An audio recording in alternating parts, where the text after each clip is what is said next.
and his durability record. But for the moment anyway, all's well as Favre has responded well to treatment and is set to make his 165th straight start tonight. I love playing. I'm going to play. Individual honors are great. Records are meant to be broken. That's why they keep them. But when it's all said and done, it's how you play the game. Just keep on ticking. With Favre in command, 6-1 Green Bay has the league's best record and is ready for a big test against Miami, as Ricky Williams and the 5-2 Dolphins come calling at Lambeau Field on ABC's Monday Night Football. Green Bay, Wisconsin tonight, but a very light wind, so it's tolerable. Lambeau Field packed to the gills, of course, for a Monday Night Football as the Green Bay Packers, who've won 5 straight, come out onto the field at Lambeau, ready to take on the AFC East leading Miami Dolphins. I'm Al Michaels with John Madden and Melissa Stark. Welcome to Green Bay. Well, the state of Wisconsin had a collective coronary 2 weeks ago when the Packers met Washington. LeVar Arrington sacked Brett Favre. He was assisted from the field. He was taken to the locker room on a cart with a badly sprained knee, but he's rehabbed. They had the bye week and is ready to go tonight with a brace. The Dolphins don't want to hear about injuries. They lost their own quarterback to a fractured thumb, Jay Fiedler, 3 weeks ago against Denver. He'll be out for probably another 3 weeks. They go with Ray Lucas tonight, who comes off a 4-interception performance against Buffalo 2 weeks ago. Well, John, you watched within the last hour Brett Favre warm up. Do we see the whole package tonight or a partial Brett Favre? I think we're going to see a partial Brett Favre tonight. And as you say, I did watch him in the warm-up, and he always looks good to me, though. But he's having a little trouble with that brace. You see the brace on his left knee there? It seems to be a little cumbersome. And when I watched him throw and just practice, he looked like the brace was giving him more problem than the knee was. Now, knowing Brett Favre, you can say, okay, are they going to go maximum protection because of this? No. He wants everyone out. So I think we're going to see 5 receivers out. He's going to get rid of the ball quickly. A lot of 3- and 5-step drop. Doug Peterson is his backup, did a nice job in finishing up against Washington. As far as Miami is concerned, of course, they'd love to have Ricky Williams have a big night. Is there any possibility of their winning the game if he doesn't have a big night? Well, then Ray Lucas is going to have to do it. I mean, Ray Lucas played 2 weeks ago before the bye, and he was terrible. I mean, he even says that it's the worst he's ever played. It's the worst that he's ever seen a quarterback play. I talked to him last night, and he said, I'm anxious. And I think he's anxious to get back there to prove that really wasn't him. And he's going to have to pass. I mean, Ricky Williams will run, but Ray Lucas is going to have to pass, and I think especially on first down. Boy, if your quarterback is anxious, what about your coach? Dave Wanstead is really anxious. There's Ricky Williams and the Miami Dolphins coming into Packerland to take on Green Bay on Monday night. And Brett Favre and the Packers. Miami and Green Bay kickoff coming up. In the NFC North, Dolphins on top in the AFC East. Dave Wanstead in his 3rd year as the Miami head coach, and he's down on the field with Melissa Stark. Hi, Melissa.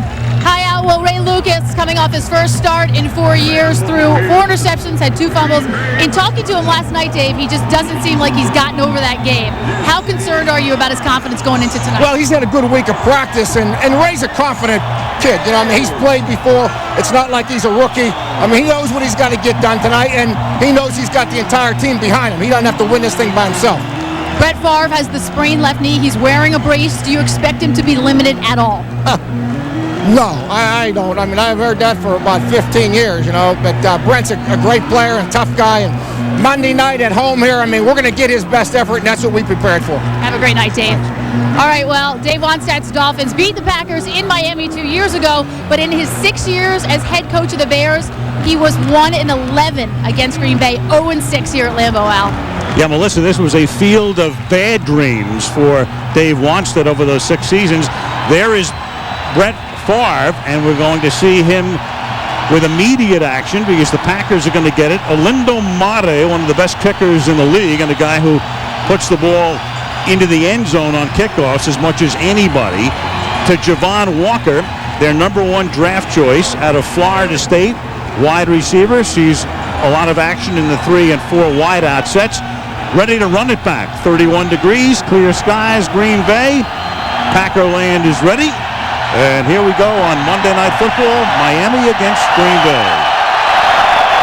Low bouncing ball, picked up at the 8 by Walker.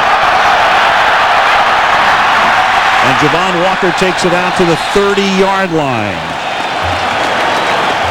64,000 sets of eyes on number 4 as he comes out for the 165th consecutive time. 165 starts, and do the math on it, a little bit more than 10 years.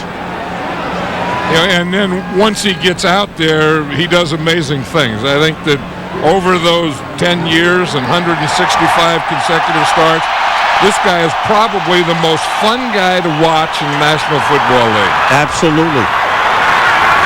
Leads the league in pass rating. First down from the 30-yard line. They fake it to Green. They roll him out.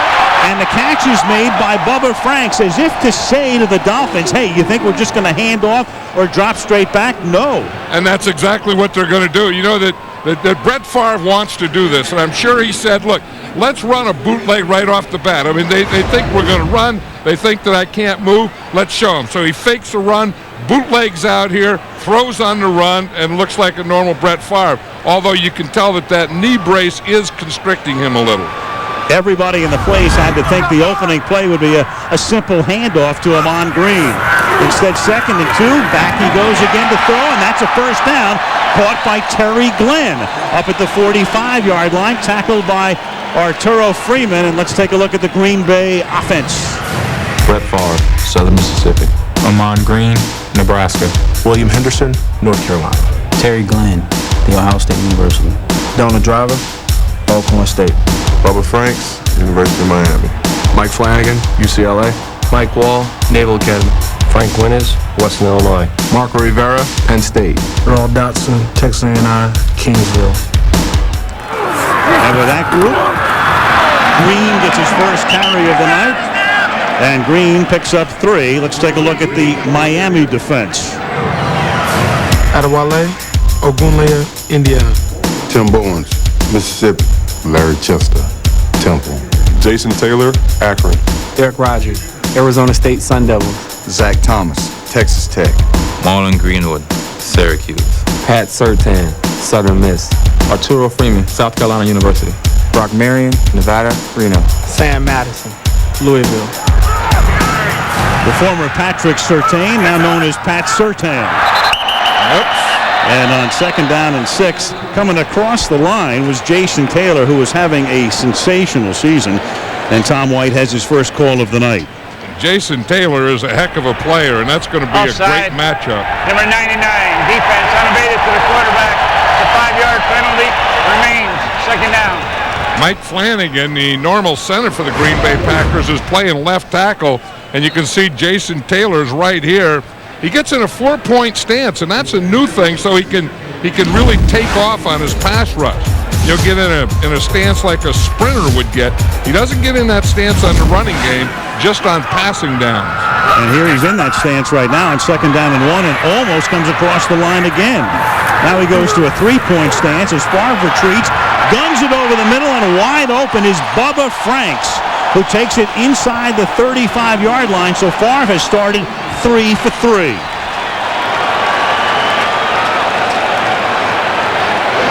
And Bubba Franks, the closer the Packers get to the goal line, the more they throw to Bubba Franks. And Brett Favre is getting to trust him now. But here's the guy that he really has to trust, and that's his left guard, or his left tackle, Mike Flanagan, because he has the toughest job of all today on this Green Bay Packer line, is blocking against Jason Taylor. Give it to Green.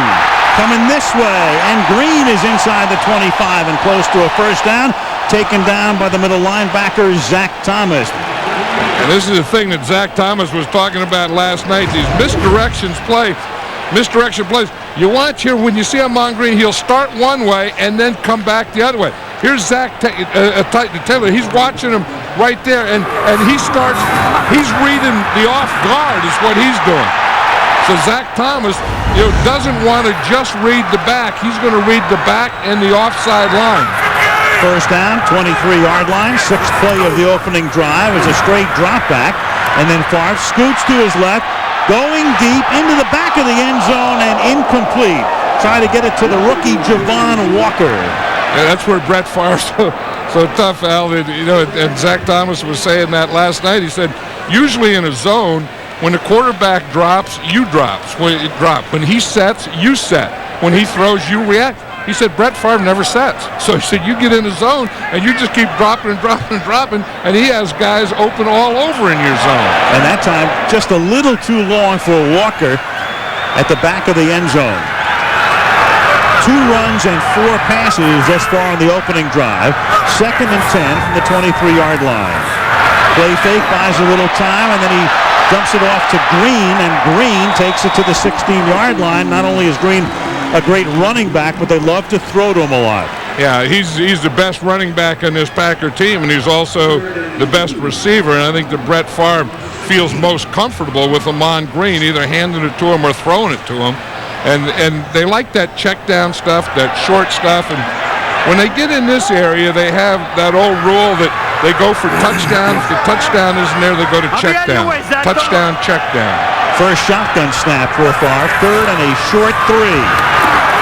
Time, throws, and the pass is caught by Bubba Franks. He does haul it in at the 6-yard line. The Dolphins look around. That's Franks' 3rd catch on the opening drive. Let's take a look at the replay again. The Dolphins may want to challenge. Well, you wondering how Brett Favre was going to do?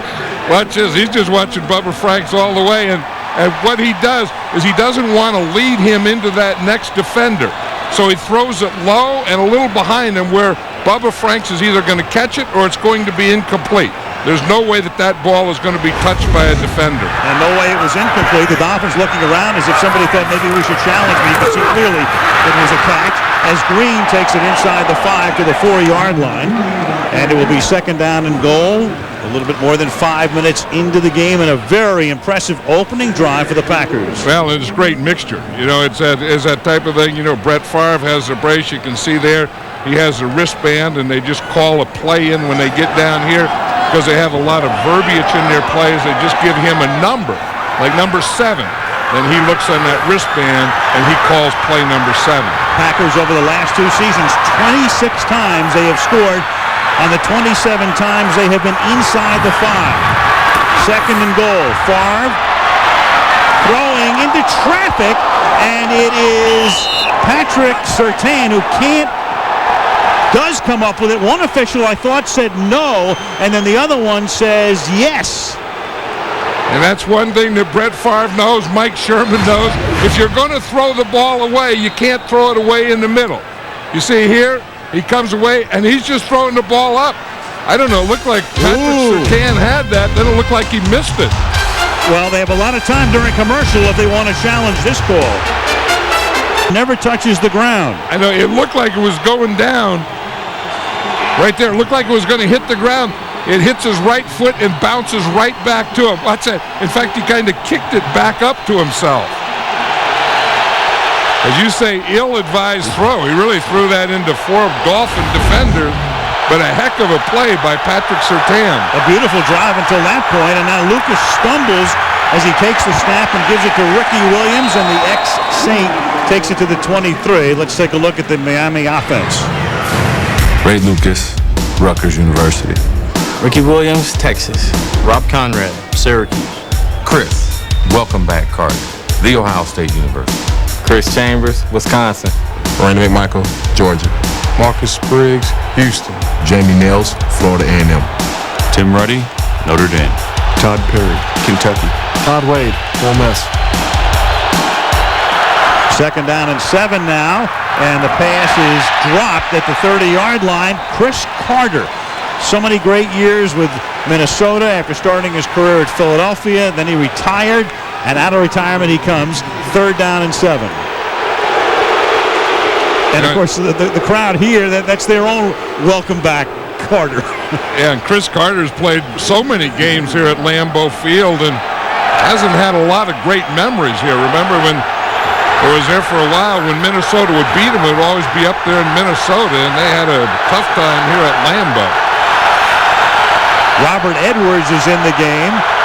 The great comeback story, the ex-Patriot on third down, and they give it to him on a draw, and Edwards, who came back from a near amputation, that's how bad his injury was 3 years ago, picks up the first down.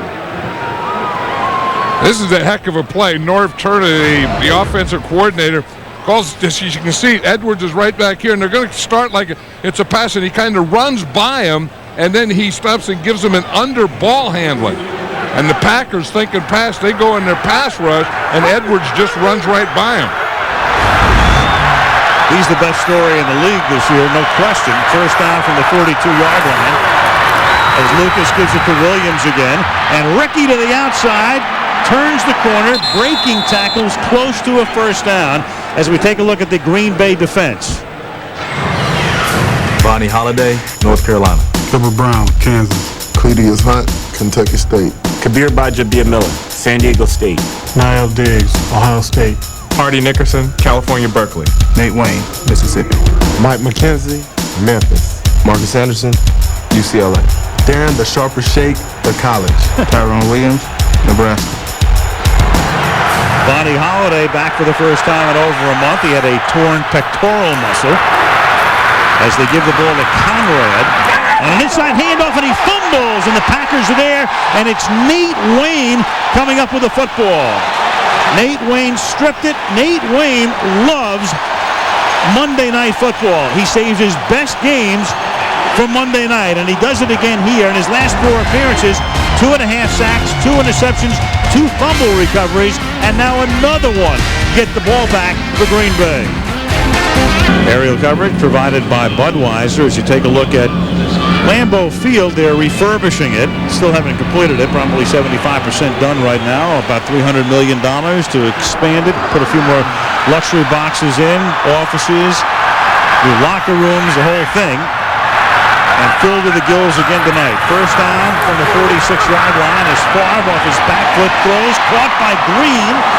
And Green gets taken down, but not until he picks up a first down. So Brett coming back off the knee injury. Here's Melissa.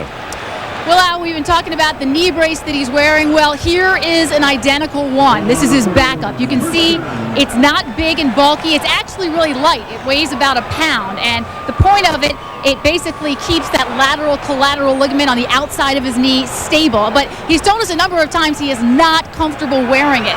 And that's because throughout his entire football career, from Pee Wee to the Packers, he's never had to wear a brace. He's never had a knee injury.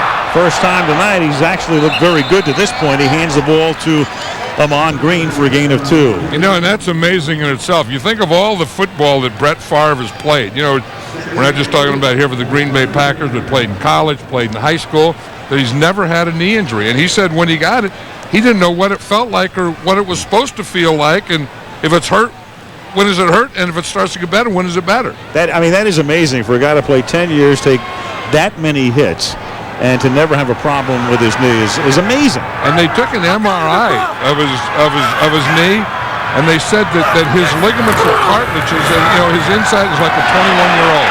Fake end around, going deep, and it's off the fingertips of Donald Driver.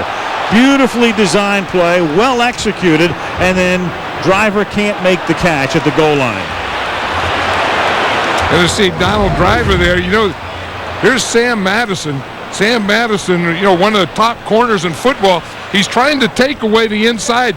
Driver drives him up to the outside, and then with his speed, you can see that he's faster than Sam Madison. They get to a point where they're even, and then he runs right by Sam Madison. He has to catch that one. I mean, that's one that it was close to a perfect throw, and it would have been a heck of a catch. Third down and 8 now from the 39-yard line. Walker in motion to the inside. Favre, beautiful protection, throws, and it's off Glenn's fingertips. So the Packers had the ball inside the 5, and Favre threw an interception. Then Driver can't make what would have been a touchdown catch, and they're still scoreless with 5:45 to go in the first. And I think they just wanted to come out and establish that, Brett Favre is okay if you have any ideas of blitzing him or going after him or trying to get his knee, don't do it, because he's going to fling the ball and he's going to run around out there doing it. He's 6 out of 10 for 56 yards. Josh Bidwell to punt. Dedrick Ward back and makes the fair catch at the 12-yard line with 5:39 to go in the opening quarter in Green Bay. The Packers came this close to taking the lead. For the great taste that won't fill you up and never let you down, make it a Bud Light. Circuit City, we know how you feel. That's why we're here. Circuit City, we're with you. Visa, it's everywhere NFL fans want to be. And Ford, no boundaries. Look at the Packer locker room.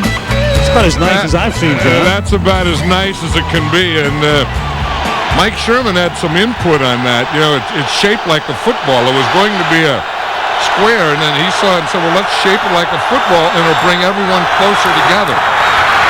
Here's Ricky Williams taking it up to the 14. We're talking about Ray Lucas, and you mentioned it at the top that he was anxious. You know, he's a very smart guy, went to Rutgers, very bright, well-read.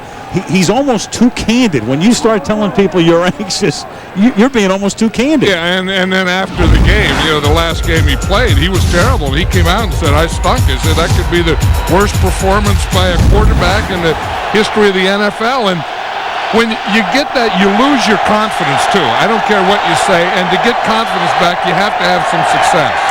2nd and 8. Lucas is going to pack it in. Room to roam on the left side, and then slides to a stop after he picks up a first down at the 24-yard line. You know, and that's exactly what he didn't do 2 weeks ago against Buffalo. And he would start to run, and then he'd stop and try and pass. And what he's going to do tonight, as he says, is come back there and look. And if it's not open, he's going to tuck it, put it away, and run it. And there's not going to be a third choice. It's not going to be a run and throw it once you decide to run.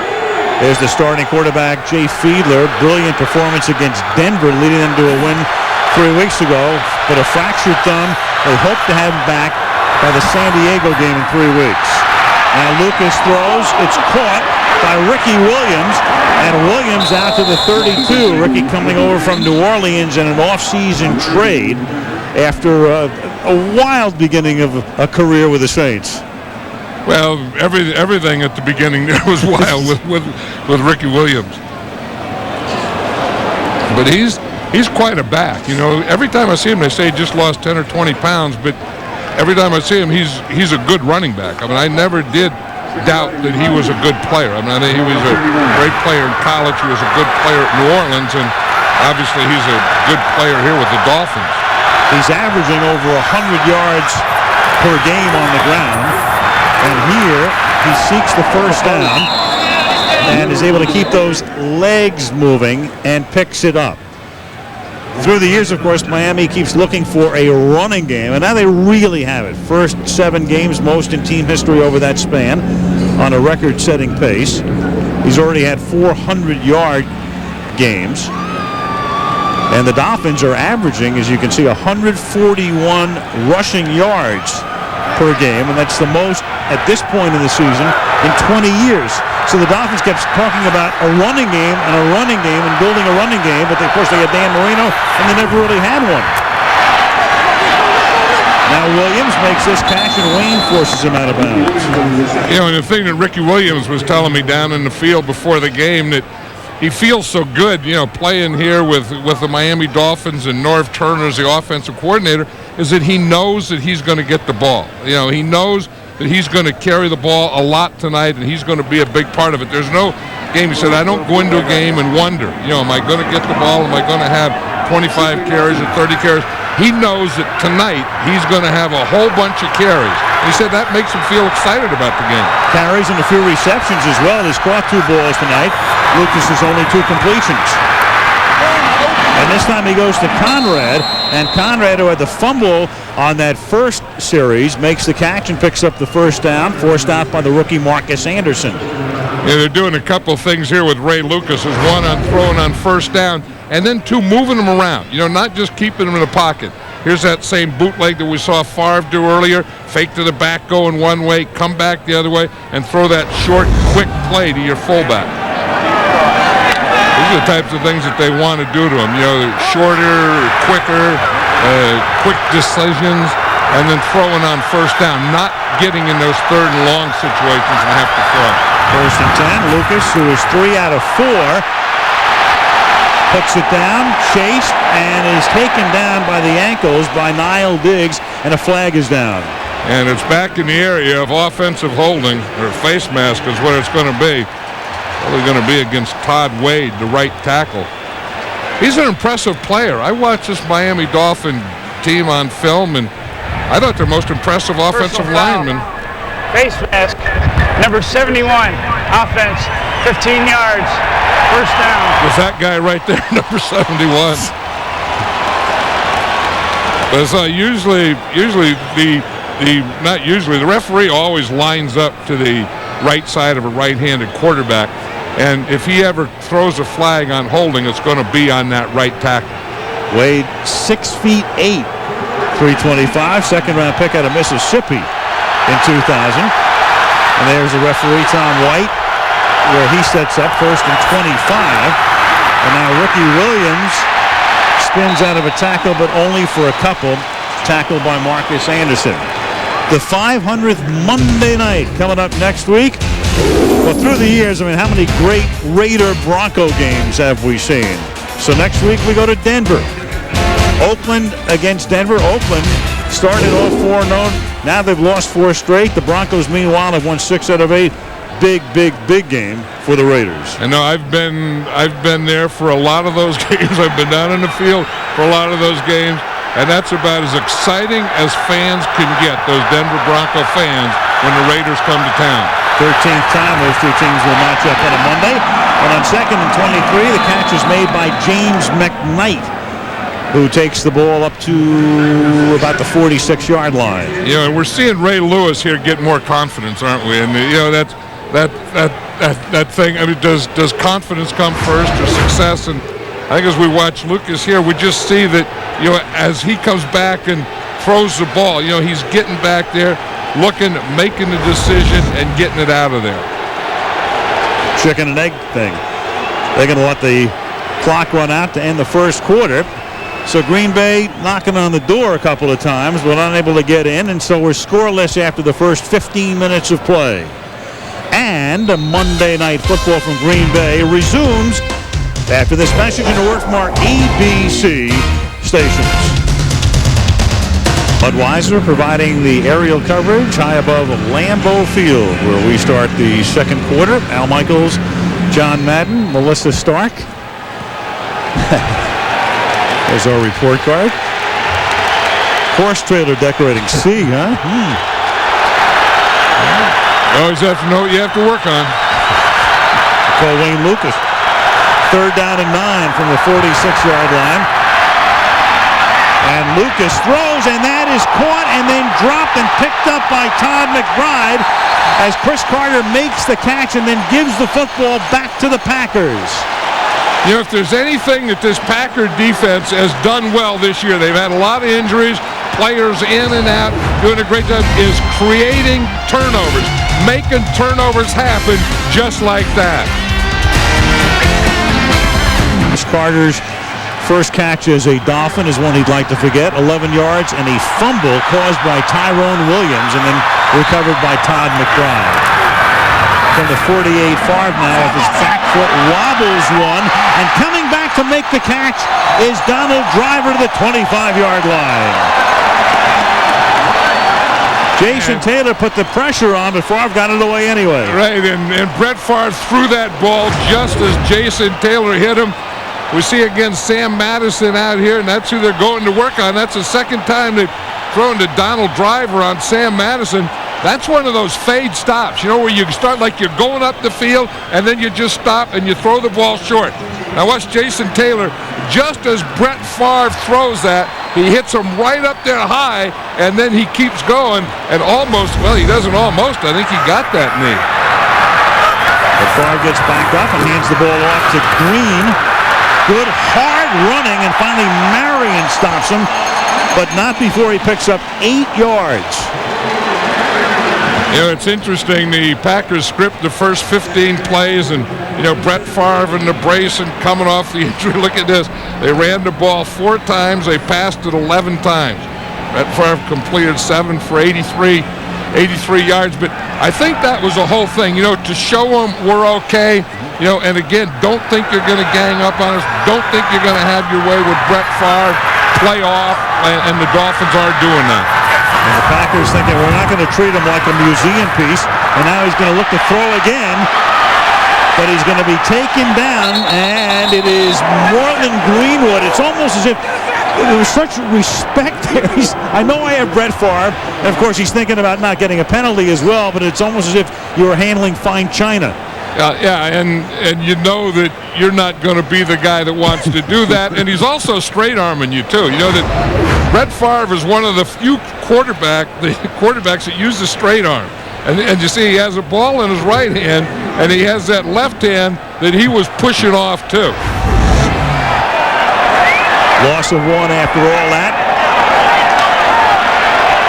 A few hearts and a few throats on that play as that play was coming to an end here at Lambeau.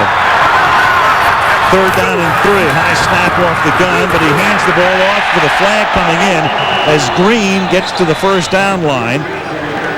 But a penalty. I always think, though, it's a lot safer for a quarterback when he gets out of the pocket like that, and your situation is a one-on-one situation. The ones you really worry about is where the pocket collapses on you, and there's 3 or 4 of those big guys. Number 52, offense, 10-yard penalty, remains 3rd down. Frank Winters. Frank Winters has all the tricks in the book, and we talked about how Mike Flanagan, the normal starting center, moved to left tackle and is going to have a tough night there with Jason Taylor. But Frank Winters also has a tough night because he's the guy that's going to have to get Zach Thomas on those running plays. 3rd down and 13. Oops, Frank moved the ball. He does that. I mean, Frank Winters is an old veteran. He has every trick in the book, as I said. And that time he gave a double pump on the snap. Can't do that, Frank. Old bag of donuts trying all his tricks. Start. Number 62 offense. Double clutching the snap. 5-yard penalty. Remains 3rd down. It was 52. You don't get a lot of double clutching the snap calls in this league, but Frank Winters, watch him right here. You're going to see the clutch and then the double clutch. 16th year in the league. He's the only Green Bay offensive lineman to go to the Pro Bowl in 18 years. Green on a screen inside the 20, and Green close to a first down at the 15-yard line. That's what Zach Thomas was talking about last night. We talked about, the Green Bay Packers and their offense, and he said screen passes. He said that's what we worry about. He said they're the best screen passing team in all of football. And the screen passing is you just get your lineman out in front, you let the defensive lineman go, you just throw it over the head, you get Amon Green. Watch Amon Green here. Here he has 3 offensive linemen in front of him. Frank Winters makes that block right there, and then you just screen it and take it right down the field. That was 3rd and 18, and they get 18. Green again, picking, threading, picks up 3, maybe 4. Ogunlaye making the tackle. Dolphins have been very tough in the red zone defensively. Only 1 touchdown allowed in the last 11 opponents' drive. Terrific work for Jim Bates' unit inside the 20. But they haven't played the Packers, and the Packers have so many weapons down here. This is when Bubba Franks comes into play more. Brett Favre can move around with the ball, and Amon Green is still in there as a runner. And they have Tony Fisher in the game in the backfield as well on 2nd down and 6. And Favre is going to throw this one out of the back of the end zone. Yep, I think the Miami Dolphin defense knew that this is where Bubba Franks comes into play too. And closer you get to the goal line, the bigger the Bubba Franks is in this offense. You're going to see he's right here. He's kind of in a wing position. He starts just running a flat, and then when Brett Favre started to scramble a little, he just went up. Brett Favre didn't hit him quickly, so then he just turned up the field, and by the time he got to that end zone, he just ran out of real estate. Najee Davenport's in the backfield on 3rd down and 6. Green comes out. I always put that back on the side of Jason Taylor. 4 wideouts. A flutter ball intended for Davenport, but a flag is thrown. Arturo Freeman with the coverage. Flag in the end zone. And that's pass interference in the end zone. Then that ball's going to be on the 1-yard line. First down for the Packers.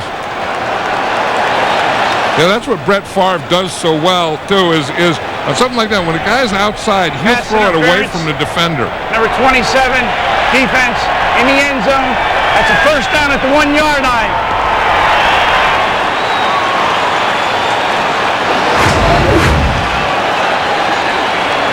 But just you see, he's throwing that ball to the outside. See, he sees the defender on the inside shoulder, so he throws the ball to the outside shoulder. There's Arturo Freeman is grabbing that outside shoulder and arm. There's no way Davenport could get it up.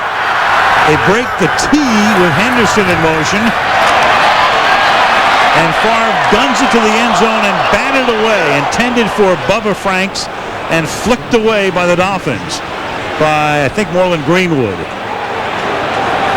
Yeah, you just see that Brett Favre and the competitiveness he has in him. He wants to get rid of this ball quickly. See, he wants it out before this. Now when it's not out, he has to wait a little while, and by the time he gets out there and he finds Bubba Franks, Greenwood is right there. Second and goal. Mike Sherman in his third year has Henderson, Carter, and Green all in the backfield. That same set again. And they give the ball to Green. Touchdown.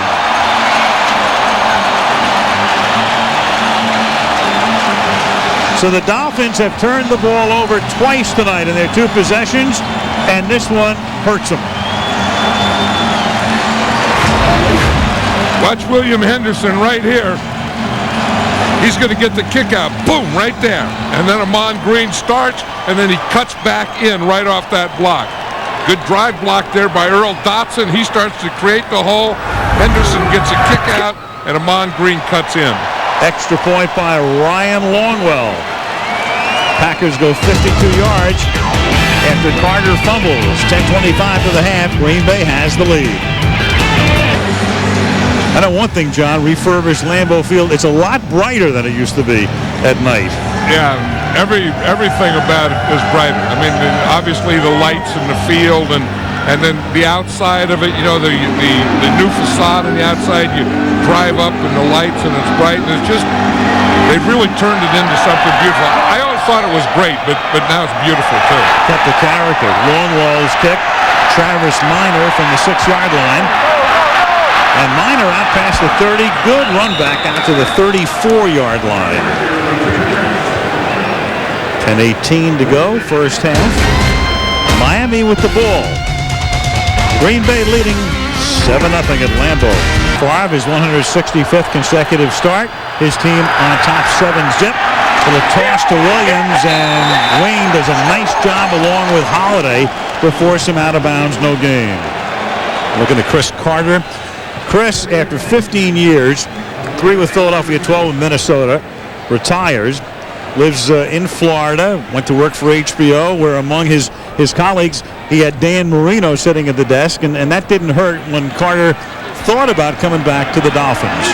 And Dan Marino, helped talk him into doing that. His wife was another part of, he had a discussion with him. I talked to him last night, and he said, it's really great to, you get away, you retire, you go do television, and then you get to come back just for part of the season. You know that's all it's going to be. 2nd and 10, and the catch is made by Desmond Clark. Nice pickup from the Denver Broncos at the beginning of the season. 16-yard gain, first down. Chris Carter, as you take a look at his career, second all-time to Jerry Rice in receptions and touchdown receptions, and third in yardage.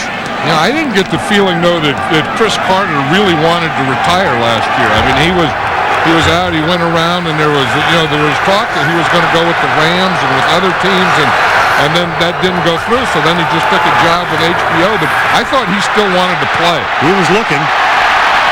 Lucas throws it out of bounds. 2nd down and 10. More on Carter. Let's go to Melissa. Well, Al, he told me that the hardest person to convince that he should come back was his wife, Melanie. The first words out of her mouth were, "You're crazy." And she told me that her biggest problem with it was his age. He turns 37 this month. And she also didn't want him to have the pressure of trying to lead another team, but he assured her that that was not going to be his goal. He's just out to have fun. And like any decision that is made in the Carter household, this one came down to a family vote.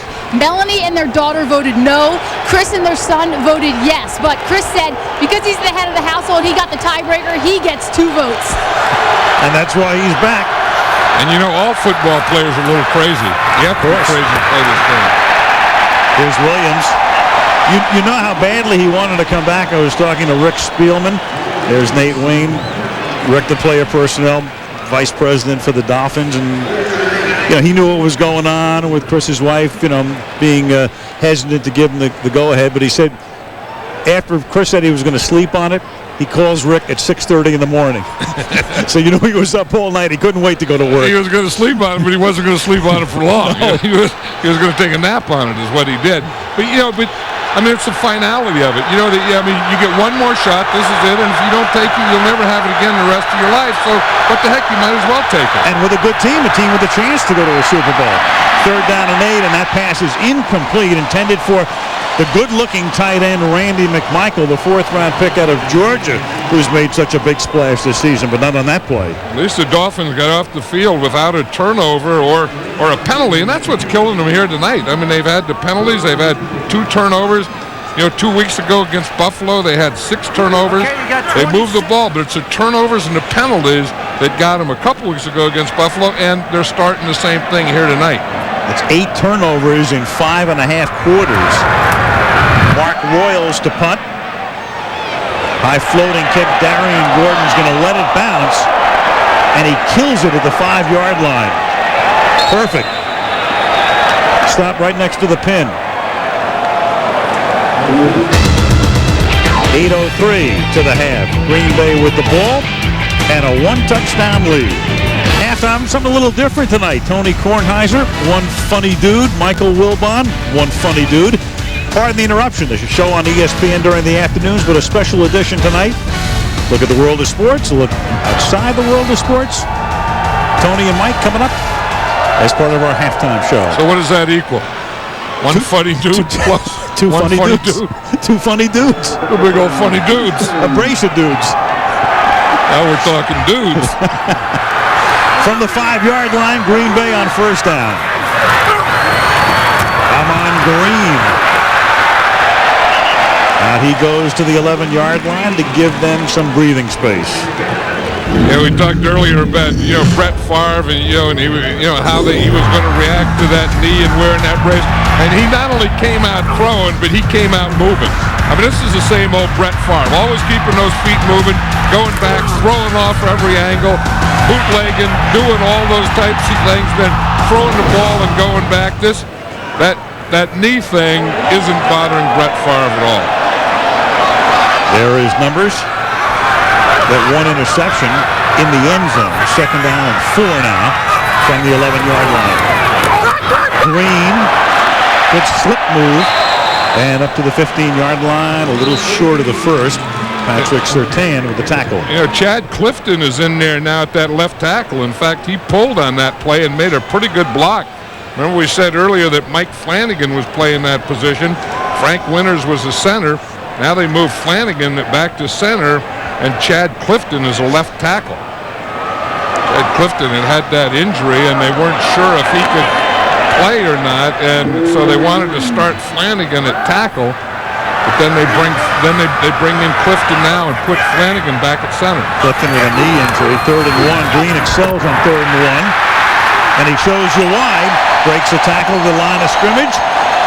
Broke a would-be tackle by Zach Thomas and turns it into a big gain out to the 25-yard line. And Zach Thomas is a good tackler too. But Amon Green is so powerful that you know what he does? He stays low and he keeps all his power low. Now watch Zach Thomas here. He's going to read this play perfectly. He's going to beat a block right there. But you can't take Amon Green on the side. I mean, you have to be more square on that because he's so powerful and gets so low. If you come from the side, he'll run right through you. Now Davenport's in the backfield, and it's now Jay Davenport, a rookie fourth-round pick out of Miami for a gain of 3. Green gets a breather. You know, John, I'm just thinking about Mike Sherman. I mean, think of the irony, the juxtaposition. Mike Holmgren, who brought this team back a lot of success, and he wants more autonomy, goes to Seattle. You have Mike Holmgren right now with a Seattle team that can't find its way at the moment, and Mike Sherman in his 3rd year with a team that looks like it might go to the Super Bowl. In a great position, and the one thing that Mike Sherman has is Brett Favre. And this is Tony Fisher, another rookie out of Notre Dame. His first carry of the night into Miami territory to the 43-yard line. You talk about interesting stories. Tony Fisher is one of those guys. He's an undrafted free agent. You go in there in training camp, and they think they're going to cut him, and he just keeps beating out guys. Watch here, the left guard right there. That's the block that starts. That's Mike Wall. He gets on his guy, starts to block him like a draw, you see, and then this is a hole that it makes. That's from the umpire cam there. That's the umpire is right behind the middle linebacker. He's the guy lined up right next to Zach Thomas there. 28 yards for Fisher, who had 17 yards total in his 6 carries to this point this season. We've seen William Henderson catch one. We've seen Davenport run it. We see Fisher, and of course the main guy, and who's going to get all of it tonight, is Amon Green. But they're giving a portion here and a portion there, aren't they? Yeah, Green with 52 yards already. I think one of the things that Mike Sherman wants to do is keep Amon Green fresh. Not only fresh in this game, but fresh for the whole year. You know, then to have a running back that's so good that you use him too much and you beat him up and wear him down. First and 15. I think Bubba Franks might have been off a little early. Yeah, snap count was 2 and Bubba went on 1. You know, that happens more than you think, where you get up there and you forget the snap count. Yeah, I mean, you know, you get in the huddle and you're either going to be snapped on 1 or 2 or 3, and you know, and the quarterback calls it on 2, and then you're thinking of your assignment, you're thinking of getting off the ball, you're thinking of all these things, and you forget the snap count. Tom White forgot to turn on his microphone. People forget things. Your name again? Stuff is forgotten sometimes. First and 20. Amon Green across the 50 to the 49 of Miami.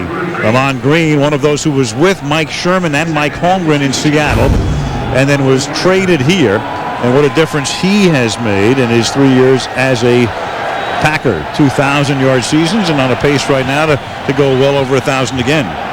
And he catches the ball. Yeah, that's a big thing. I mean, he's such a good runner, and he's a patient runner, and he stays low and does all those things. And then, in addition to that, he's Brett Favre's favorite receiver. So that's a pretty good double dip. Second and 15 from the Dolphins' 49-yard line.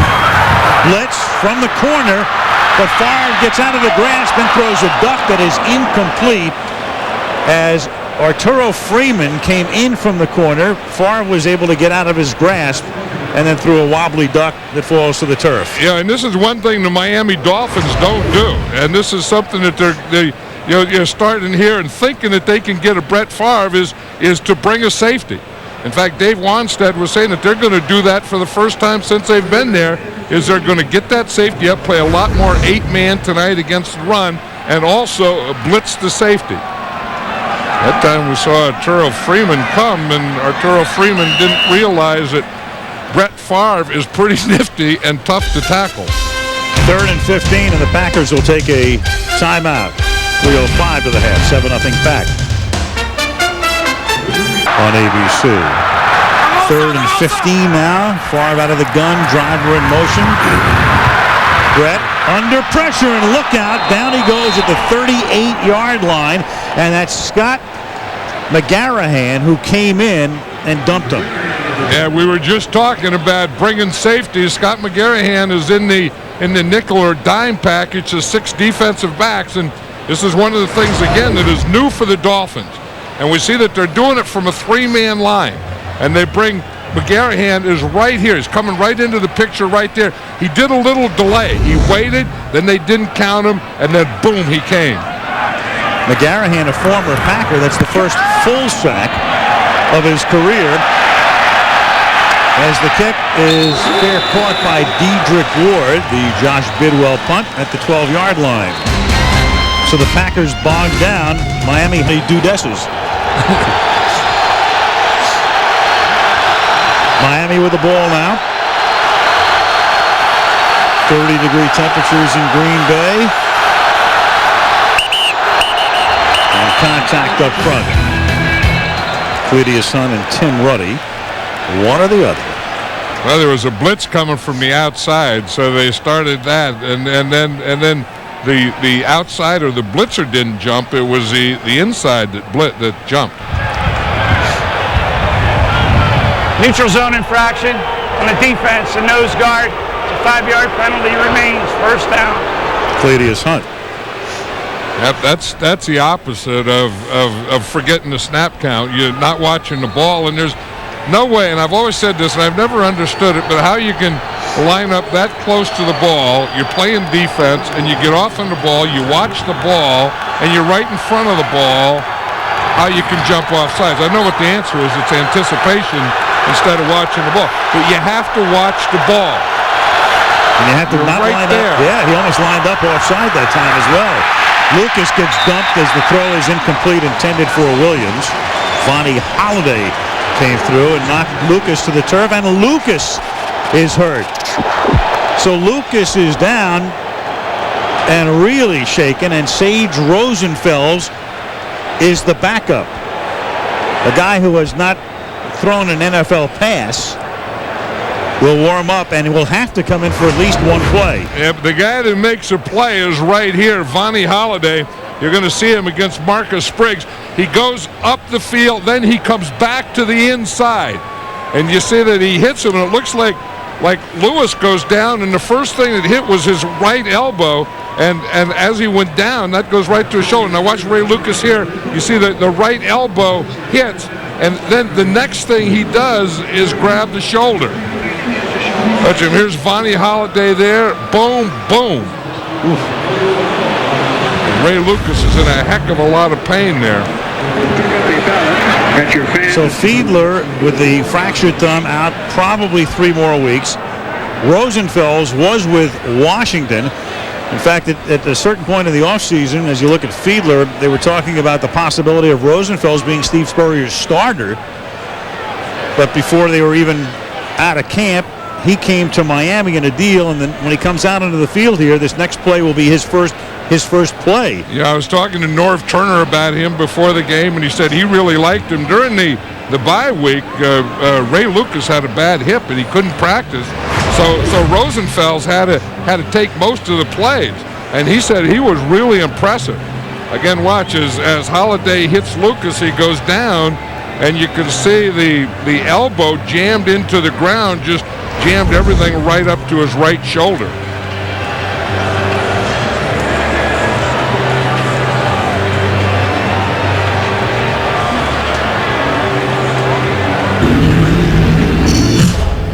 Ray Lucas was just kind of starting to get his confidence. You could see that what they wanted to do with him is give him these shorter passes. Everything when he got the short where he could get back, set, throw the ball, don't stay in the pocket, move him around a little.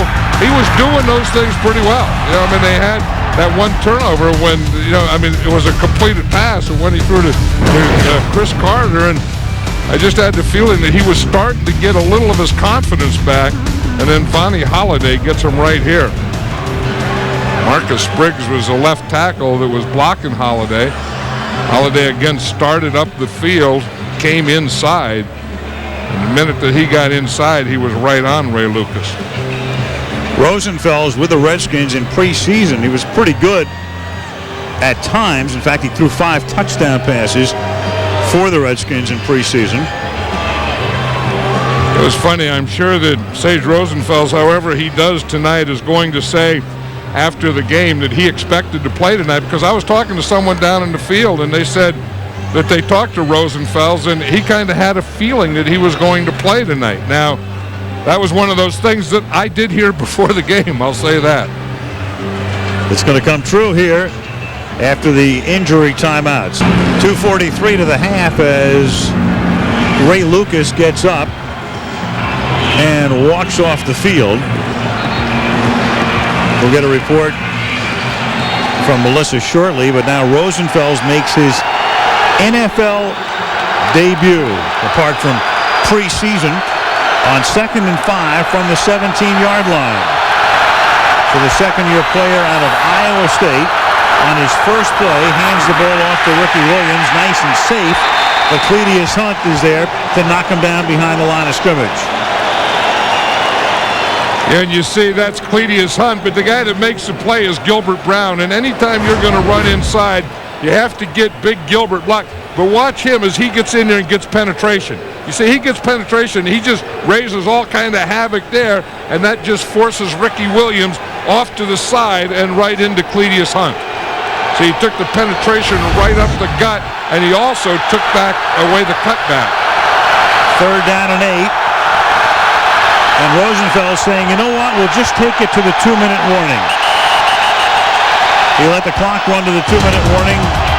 He'll go over, talk it over with the guys on the bench, and come back. All right, the boys coming on at the half. Also a look back at one of the great games in Monday night history as we count down to the 500th Monday next week. 3rd down and 8. From the 15-yard line, Rosenfels, his first NFL pass is a forgettable one. Kabir Bajabiamila, KGB, made certain that it would be forgettable. Yeah, but Rosenfels knew one thing, that his first pass wasn't going to be an interception, and that was part getting away from a rush or taking on a rush, but it was also, I think, just throwing the ball away. As I said, he had a little advantage that bye week, and Ray Lucas didn't practice at all, and Sage Rosenfels got to practice. So if there is anything being a third quarterback and having to play, he's had a little work. Now Mark Royals' kick. It's a short, low kick fielded at the 46-yard line by Gordon, but he runs into a brick wall at the 43. ABC's Monday Night Football brought to you by Madden NFL 2003. From EA Sports, it's in the game. Cadillac, bold vehicles defying convention. T-Mobile, get more minutes, more features, more service. And Budweiser, brewed fresh in America. Green Bay. The Packers have great field position here. I know that one thing, when you give the Packers and you get Brett Favre this close, they can smell that end zone. 2 timeouts for the Pack. Caught by Glenn over the middle, and the ex-Patriot takes it to the 33. Yeah, you have to pronounce that more carefully, I think. Ex-Patriot. Right, and if you're going to throw the ball to the ex-Patriot inside like that, you want to throw it before he gets to the defender. And then you see what he did. You see what Terry Glenn did. Once he caught that ball, he can get down. I think that one thing that more quarterbacks have to throw like Brett Favre and not lead their receivers into defender collision. 1st and 10 from the 33-yard line. And it's caught by Walker. Pushed out by Fletcher. The story on Lucas. Melissa, what do you know? Well, Al, word from the Dolphins bench, he suffered a burner in his right shoulder. He was feeling a little bit of numbness. You saw him head into the locker room. He was going in there for x-rays. We'll get you those results as soon as they're available. Yeah, the last time we looked at him on the bench, it looked like a collarbone problem. Yeah, the clavicle they were checking up there, because remember when we saw Ray Lucas go down, he went down on his elbow, grabbed his shoulder. The last thing we saw him check was his clavicle. 2nd down and 7 now. Favre out of the gun with 1:07 to go to the half. Blitz by the Dolphins. Brett gets it off to Green over the middle, and then Thomas finally takes him down, but not until he's very close to a 1st down, and Brett gets up a little gimpy. Yeah, that's not a good look right there. I said earlier I didn't think that the the knee was bothering him, and if there was any problem with it, I think it was that brace that was bothering him. But it looked like his knee is bothering him right now. You can see in the shotgun. Again, the Dolphins usually try and get there with 4 guys, and they've been pretty successful, but they haven't been tonight against Brett Favre. So they're starting to, bring blitzers. They're starting to bring safeties and linebackers and nickel safeties and so on.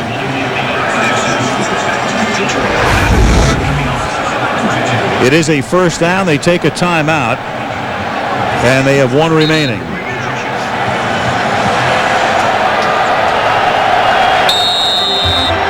This is where I think we have a radar gun here tonight to check Brett Favre's velocity. If we're going to get one, and if we're going to check it, this is the area. If you talk about mustard, when he really throws it hard, it's in this area from here on in.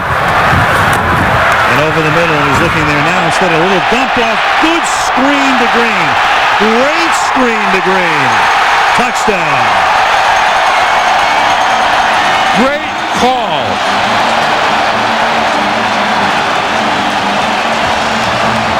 "23 yards. That's as beautiful as you can execute a screen. And it's the perfect timing because the Dolphins felt that they had to put more pressure on Brett Favre, so they started bringing extra guys. The pass rush became the thing, and one of the great things against the pass rush is a screen. 23 yards. It was Green and 3 guys out in front to provide the escort. Longwell for the point after, and they capitalize on the short field after the punt. Heck of a play by Ahman Green. You watch the first thing that he's going to do. Watch here. Here comes Zach Thomas. Now he's going to come down. Ahman Green's here. He's going to block Thomas, the blitzer, first. Then he's going to get out on the screen. So you talk about doing a double dip. Watch here. Boom. He picks up Zach Thomas. Then that delays him enough to get out behind the screen. He has his 3 linemen out there. He has patience. Let him get out there. Let him develop. Mike Flanagan gets a big block right there. I'll tell you, that was a perfect call. Run perfectly by Ahman Green. But the first thing, if he doesn't get Zach Thomas right off the bat, then Zach Thomas could get to Brett Favre before he throws the ball. So Ahman Green blocks Zach Thomas, gets out for the screen, and then scores a touchdown. A lot of teams have been Favre. When Green Bay has had a 10-point lead, at least a 10-point lead, at home, they haven't lost in 50 consecutive games. Second longest streak in the history of the league. They always say that, they play so well in cold weather. They play pretty well here in all kinds of weather. Yeah, they sure do. Kickoff is a short one, and Jed Weaver takes it back to the 44. Look at Brett Favre. It's a game, isn't it? I mean, this is a kid in junior high school locker room. Having a towel and going around and hitting guys with it. Some things never change. That's why you love him. He loves the game. You love to watch him play the game. 302 lifetime touchdown passes now with that one. He's never going to grow up, is he? I hope not. No, grow older, but not up. 1st and 10 from the 44. Now Rosenfels hands the ball off, and this is given to Robert Edwards. And Edwards is taken down after a gain of 2.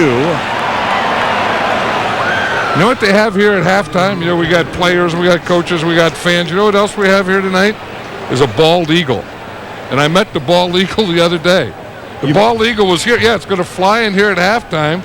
And I was in the locker room, and the old American bald eagle was there, and I met him. And he came here and practiced. Are they going to de-ice him? No, they just put him up in a hole, and he flies right down to the 50-yard line. Next week, the 500th Monday, it's the Raiders against the Broncos. The 13th time they've met in a Monday night game.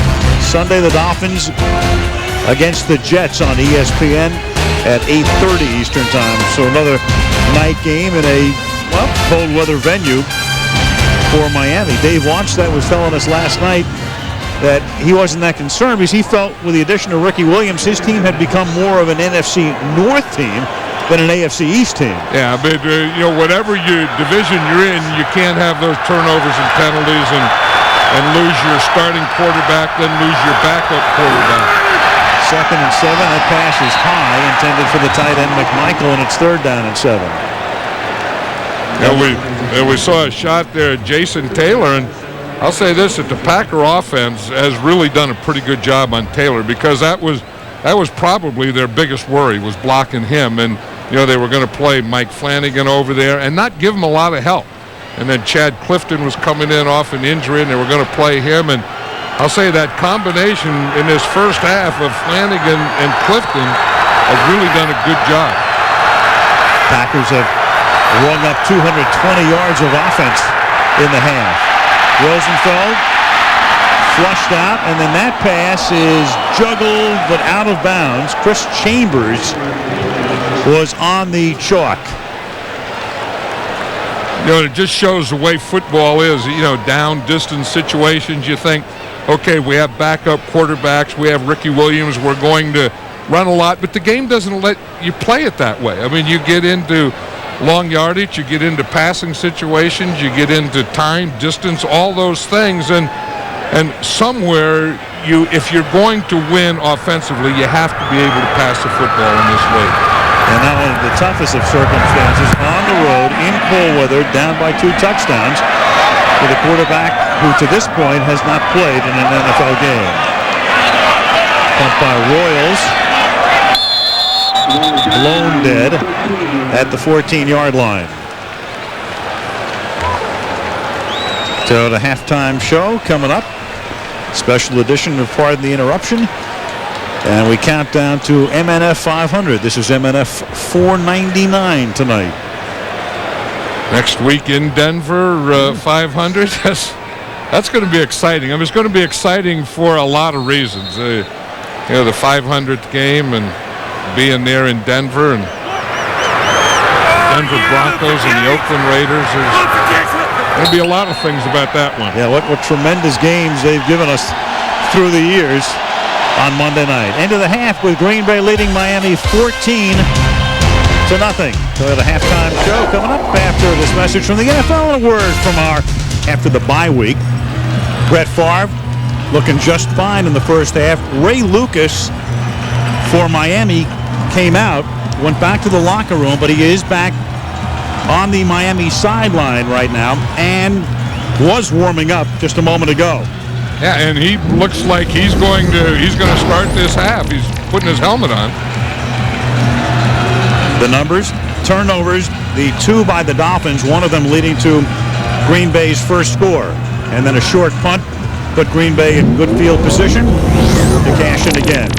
How have the Stars done? Well, Ricky Williams only 19 yards on the ground. And part of that was a good defense that the Packers played in this first half, and part of it was the turnovers and penalties of the Miami Dolphins. Longwell's kick fielded by Travis Minor from the 9-yard line, past the 30, and he puts Miami in pretty good shape at the 41-yard line as we check in with Melissa. Well, Al, the X-rays on his right shoulder were negative. Of course, Dave Wannstedt said he was going to come out here, warm up, say how he felt, and Ray Lucas back in the game, as you see. So far so good. He told the team psychologically at the half, he said, listen, we're no better or no worse off than any other team in the league right now. We got to go out here. We've got to play our game. We're down by 2 touchdowns, but he tried to pump the team back up. Obviously, it was a huge shocker, but he's back in the game. Back in the game at the 41-yard line right now. He was 6 of 10 for 60 yards in the opening half before Rosenfeld had to come in to finish up. Now Williams hands the ball to James McKnight, but Sharper is there, and so is Diggs, and so is Tyrone Williams, as 3 green shirts are there to knock him down. Yeah, and those things usually don't work until you've done everything else. You've had to be able to pass the ball, to get the defense backed off a little. You've had to be able to run the ball, to keep them inside. And then when you try those reverses and you haven't done any of the other things, this usually happens. There's Ray Lucas out. Well, he was out in front. That's one that, he shot air on that one. He shot an air ball, but it was one of those you wonder sometimes as a coach why you draw them up or your quarterback leads. 2nd and 11, great protection and a great throw, but then it's fumbled. Chris Chambers coughs the ball up at the 42-yard line, and Green Bay has it. So a perfect pass, a perfect strike, and for the second time after a reception, there is a fumble, and now some question, and he never had possession. After a conference, they say incomplete pass. I think that's what Chris Chambers was trying to say all the time. It's an incomplete pass. He never had possession. It's a heck of a throw by Ray Lucas. He hit the ground. It's an incomplete pass. I don't know about that. Again, what the rule is, he has to come down with both feet, then he has to make a move, a football move, the other way. So one foot down, the other foot down, and he didn't make a move. That is an incomplete pass by rule. Here it is. He doesn't get both feet down and get turned in a football move. One, two, and it's coming out. It's close. It's close. You think it should be challenged? Well, the initial official said that it was a fumble. It's close enough. I might take a chance, but then again, it's so close that it probably wouldn't be overturned.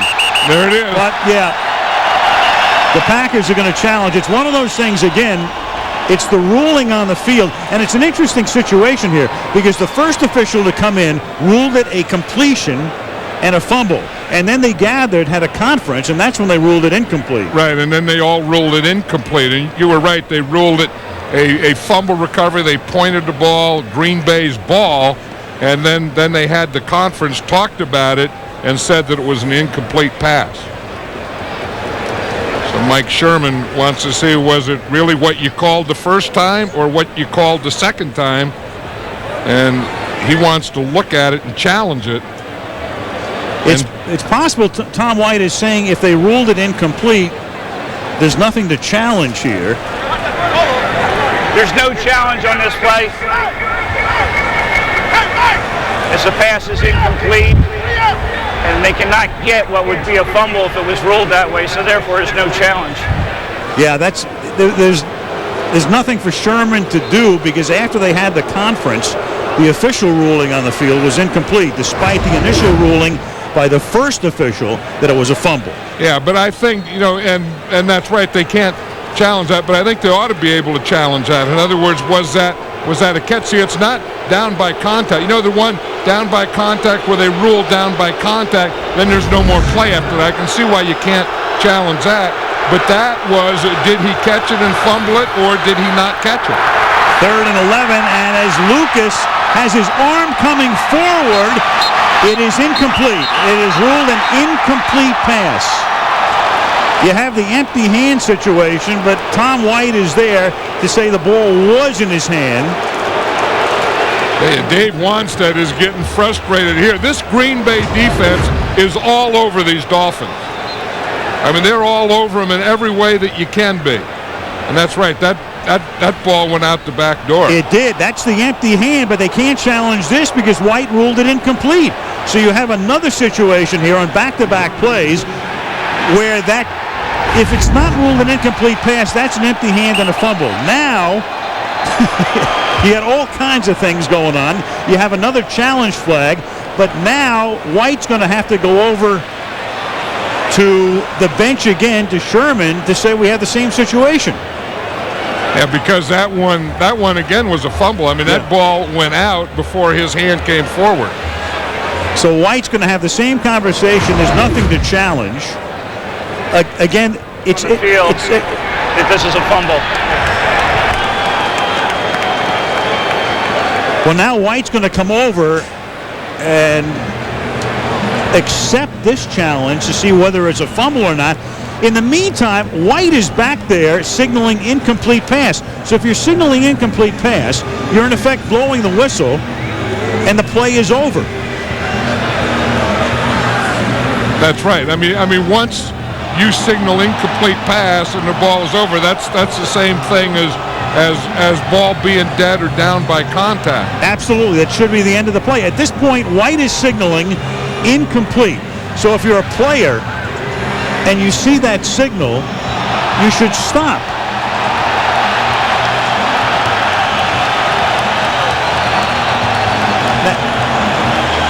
From what I know, the Packers cannot get the ball. What they could get is the distance, is just the distance. The Packers, despite coming up with the ball, cannot get the football here. The best thing that can happen to the Packers is they would get the ball at the spot where the ball came out of Lucas's hand, which would be, I'm just taking a look at the field, maybe 7 or 8 yards. That's right, and I think Mike Sherman thought that they could get the ball. I don't know if this would be worth a challenge for that, because as you say, the ball comes out before his hand goes forward, so that part can't be challenged. And it's a 4th down coming up anyway, so they challenge it. I suspect Sherman at first wanted to see if it was a fumble recovery. White had to have explained to him that you can challenge it for the distance, but not a change of possession. Or maybe he didn't, because now you have another official talking things over with Mike. Right, and there's no way that the Packers can get the ball in this situation. Absolutely, because of the initial ruling that the pass was incomplete. Right, they can either get the ball in a different spot, or they can get the ball in the spot where it is right now. After reviewing the play, the quarterback, when throwing the ball, had an empty hand. Therefore, this is a fumble. It'll go place at the 47-yard line. 4th down. Green Bay is not charged with a timeout. Well, the interesting thing is the crowd now thinks that the Packers have possession. Their offense comes out onto the field, but what White didn't explain here is that it's only a distance situation. Right, and there's no way that the Packers could get the ball back. He should have said that. Right, exactly. So the crowd went wild thinking it was a fumble, but what he didn't say, and even Wannstedt, I think, is a little confused right here, is that it is still a punting situation for Miami. Right, it's still Miami's ball. They just lost the distance, but you would think, having said that, it's still wrong. I mean, that's one of the things that should be changed, because if the referee says that was a fumble and Green Bay recovered, it should be Green Bay's ball, but by rule, it can't be. Exactly, and now the crowd is completely confused. I think both sidelines are confused. They were. Nobody knew. The Green Bay offense was coming in. The punting unit was coming in for Miami. Then the defense was coming in. See, when Tom White said a fumble, and then these fans know that Green Bay recovered, they think, well, why isn't it our ball? It needed further elaboration, and that's why everybody is confused here. Punt fielded by Gordon at the 28. And Gordon brings it back to the 34-yard line. So they win the challenge, but only for the distance, and Green Bay gets it back. And everybody's sitting around in the stands going, what? 14-0. Back in Green Bay now with the Packers having the ball at the 33-yard line. Let's take a look at how the big guys have done for Green Bay. And as you can see, Amon Green is the leading rusher and leading receiver. And so when you said someone has been Favre, they've also been greened, haven't they? Favre and greened. Which is appropriate in this town. And he's such a big part of this offense, Amon Green. I mean, the whole thing is built around the two of these guys. Here's Green, and Green picks up 2 yards to the 35-yard line. Yeah, we talked earlier how Brett Favre was going to throw the shorter, quicker pass and get everyone out, and we can see on this chart that that's exactly what he did. Look here, this right, under 15 yards, 6 out of 7, 4 out of 6 in the middle. He's only thrown 5 deep passes over 15 yards, and one of them was complete for 27 yards. 2nd and 8. Over the middle to Green, middle screen. Up to the 38. Let's go to the field and Melissa. Well, Al, Mike Sherman said that Brett Favre's left knee injury is definitely causing him some fatigue. So that's certainly something to keep an eye on in the second half. I asked him if he was going to run the ball more in the second half with the 14-point lead. He laughed and said, no way. This is a great football team. We are going to stick to what we do best. And he shocked everybody at the outset. We all figured they'd come out, just hand the ball to Green, but no, Favre went right to the air.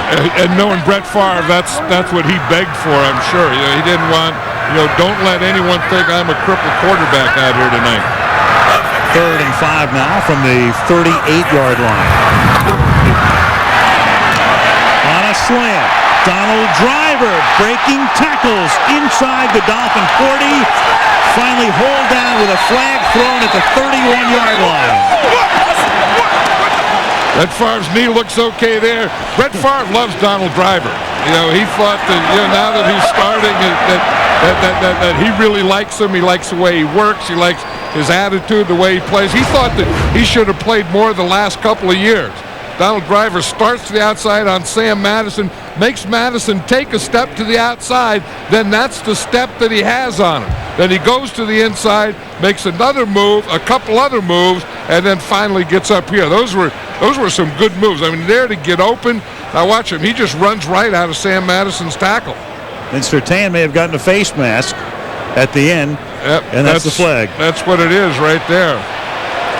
And then Brett comes down and headbutts him. Only Brett Favre. Brett Favre he's a nose tackle in the body of a quarterback.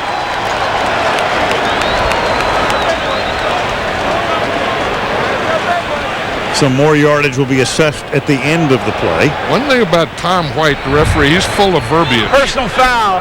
Unnecessary roughness. Grabbing the helmet opening and yanking. 15 yards. First down. But I mean, he will give you the whole thing, grabbing the helmet and ripping and opening and all of the above. There's a grab of the helmet, and then we're going to have a rip and an open someplace. I just saw a grab of the helmet, a face mask. Tom White maybe gave us a little more than really happened. Yeah, but he needed to give the crowd a little bit more than what he gave him on that challenge before. 1st and 10 from the 17-yard line. Screen is set up over the middle, and that's Glenn, who gets tripped up at the 11-yard line by Brock Marion. Yep, they have him going now. Dolphins, as you can see in the Shula era, every year between 75 and 93, fewer penalties than the opponents. Yeah. And since 94, more penalties than the opponents. Of course, most of those years have been the Jimmy Johnson and Dave Wanstead years. I can tell you about those Shula years. I'll bet you can. Don Shula was on the competition committee. 2nd down and 4 from the 11. Green. Well, Don Shula was a great coach. I mean, Don Shula was one of the greatest coaches of all time, and he had great teams and great players of all time, but he was on the competition committee. And the competition committee is a committee that makes up the rules that give the rules to the officials. So we always thought when we played the Dolphins they wouldn't get any penalties, and we were penalized all over the place, that maybe it had something to do with Don Shula being on the competition committee. But he knew how to work the officials real well, too. Well, he was in essence, he was their boss. I mean, that competition committee is really the boss of the officials. 3rd down and 3 from the 10. Here comes the blitz. Favre sprinting to his left and gets taken down from behind by Adewale Ogunleye. Ogunleye is an interesting story. He went to the University of Indiana and had a knee injury and wasn't drafted. Dave Wanstead had 2 daughters that go to Indiana, and he saw him play there and remembered him from that time, and he picked him up as a free agent, and he said he's turning into a heck of a player. You can see on that play there, he was on the far end. He chased Favre all the way across the field. 27-yard field goal attempt by Longwell is good. 9:52 left in the 3rd. Big play on that drive. Favre to Driver. There's Donald's thank you. 17-0.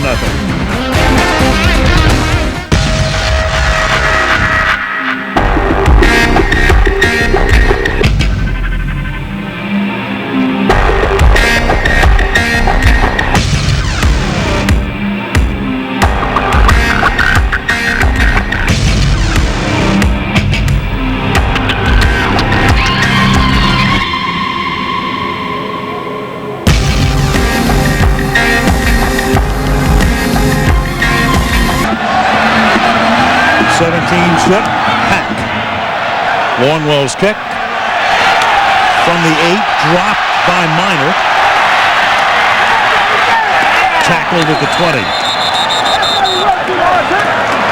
Miami on the schneid with 9:47 remaining in the third. 17-zip. Green Bay. Lambeau Field in Green Bay. No place like it. No market like it in professional sports in North America. I've always thought and said that if you were going to build a shrine to pro football, it ought to be right here. I mean, Mid-America, where it all started, Green Bay Packers, this kind of reminds you of history and tradition. Ricky Williams turns the corner and picks up a first down before he's run out by Mike McKenzie. Well, the Dolphins, 5-2 coming in. They were 5-1 before the Buffalo game 2 weeks ago. A history of fast starts since 1993, as you can see. In September, with a stray August game, great. October, real good. November, over 500. Then they get into December and the stray January regular season game, and they're 5 under. Will history repeat? Well, they're playing tonight like they're in December. Yes. And, I understand injuries and quarterbacks and all that stuff, but I think their defense is playing poorly tonight. They're not covering or tackling. Pass over the middle. That's caught by Conrad up to the 40-yard line. See, Rob Conrad caught that one. Remember earlier? Look at the mistakes the Dolphins have made. A fumble there. Chris Carter catches his first pass, a fumble there. And we have the penalty, and that's kind of been the Dolphins tonight, is the turnovers and the penalties, and they're just coming off a game where they had 6 turnovers.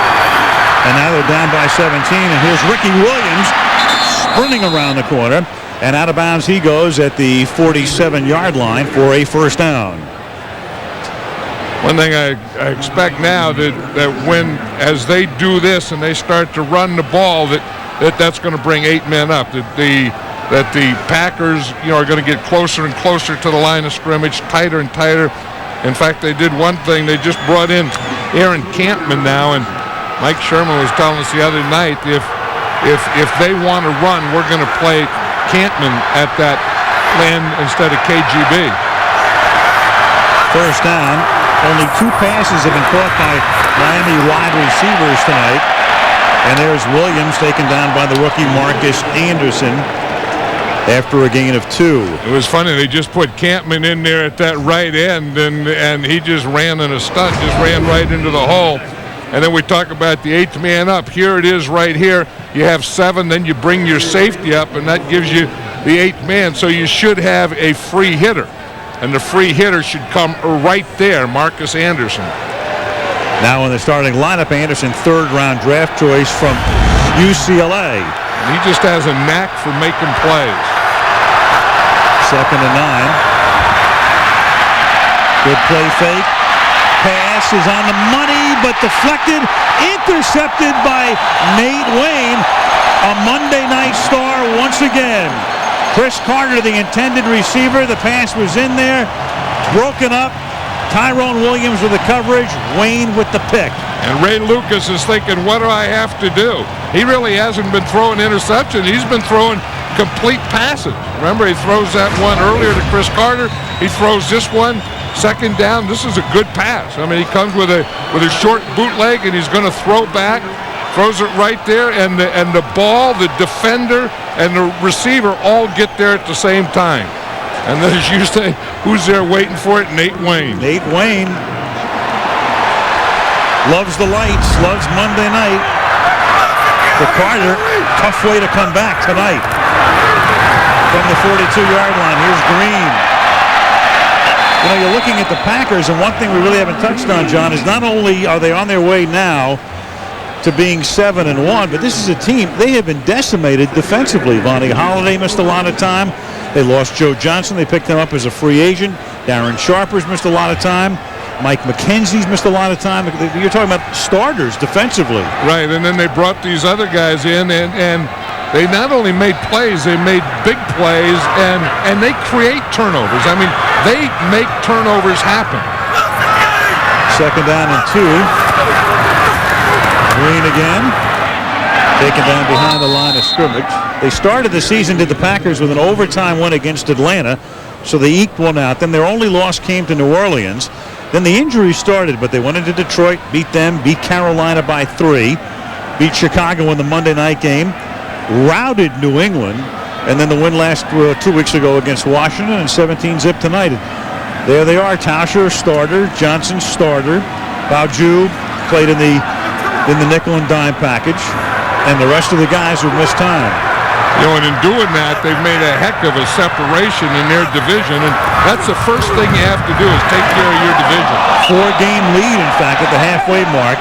Terry Glenn, the intended receiver, and that 4-game lead is over the Lions, who come in here next Sunday. Yeah, and that's why I think, you know, Mike Sherman was talking about the thing that he worries about Brett Favre is not the knee being bad, but the knee getting fatigued. You know, if the knee gets tired, I think if there's any indication of that, there's no need to play Brett Favre anymore. Doug Peterson is the capable backup. Performed very well in the Washington game. Bidwell's kick, fair catch signal made by Dedrick Ward at the 11-yard line. 5:59 left in the third in Green Bay. 17-0. Packers. First down for the Miami Dolphins from the 11-yard line. Under 6 minutes to play in the third quarter. And Lucas throws, and the catch is made out at the 22-yard line as Chris Carter hauls it in. For Carter tonight, in his comeback night, 2 catches, 22 yards. He had the fumble on the other one. Talking about Green Bay and withstanding those injuries. In the first 3 games, they gave up 100 points, but over the last 4, 54, and zip so far tonight. And that was the first NFL team since the 1933 Eagles. Who played on that 33 Eagle defense? First and 10 from the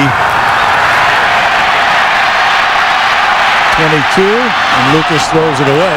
I wonder if Buckets Goldenberg played against those Eagles. Well, Buckets was playing for Green Bay. He would have played against them. I don't know. That was before Bucko Kilroy's time. I mean, that would have been in the, I don't know, was Sammy Baugh there or Greasy Neal? Maybe Greasy Neal, not a predated Baugh. So that was, I mean, the point is that this Green Bay defense has done something that hasn't been done in a heck of a long time, and I think that, you know, the players deserve a lot of credit. I think their defensive coordinator, Ed Donatel, has done a heck of a job with this. I would say, yeah, he's a guy, he's kind of the unheralded guy right now. Second and 10 from the 22. And the catch is made by Ricky Williams, who gets forced out of bounds on the Packers sideline. Yeah, Donatel is a guy, you know, he was the linebacker coach at Denver, and then when Mike Sherman got the job, I mean, everybody was shocked. You know, everybody said, Mike who? Very few people had heard of Mike Sherman at that point, and then he had to put a staff together very quickly, and he plucked Donatel from Mike Shanahan's staff, and that was a great find. Well, he said the defense that always gave him the most trouble wherever he was that Denver defense. So he wanted to do, when he came in here to the Green Bay Packers, he wanted to do some of the same things defensively that Denver did, so he brought in Ed Donatel to do them.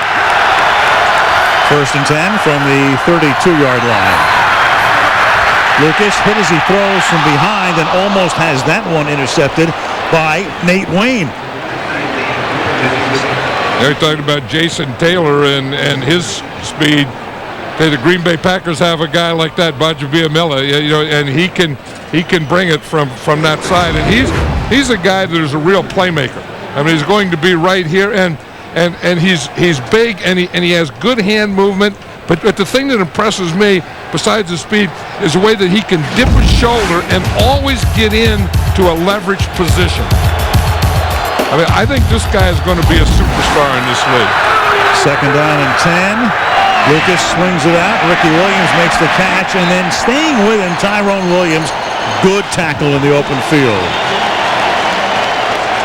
You're talking about Bajabiamila. The thing that a pass rusher like that does, helps everyone on his side, especially when he'll take an inside pass rush like he did on that last play, and it just collapses the whole left side of the offense or right side of the defense. I remember Charles Haley used to be that way, and he was such a great pass rusher because he would take the inside and he would take the inside hard. A pass rusher that won't take the inside or inside hard cannot be a great pass rusher.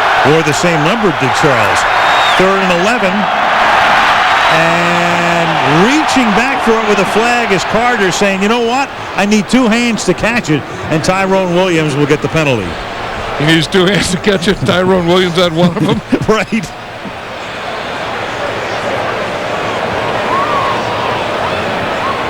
So Carter is able to draw the flag. Chris Carter over his career has drawn a lot of flags. I mean, he knows how to use his body. Number 37, defense. That's a first down. He knows how to use his body and do those types of things and put you in some positions you don't want to get into.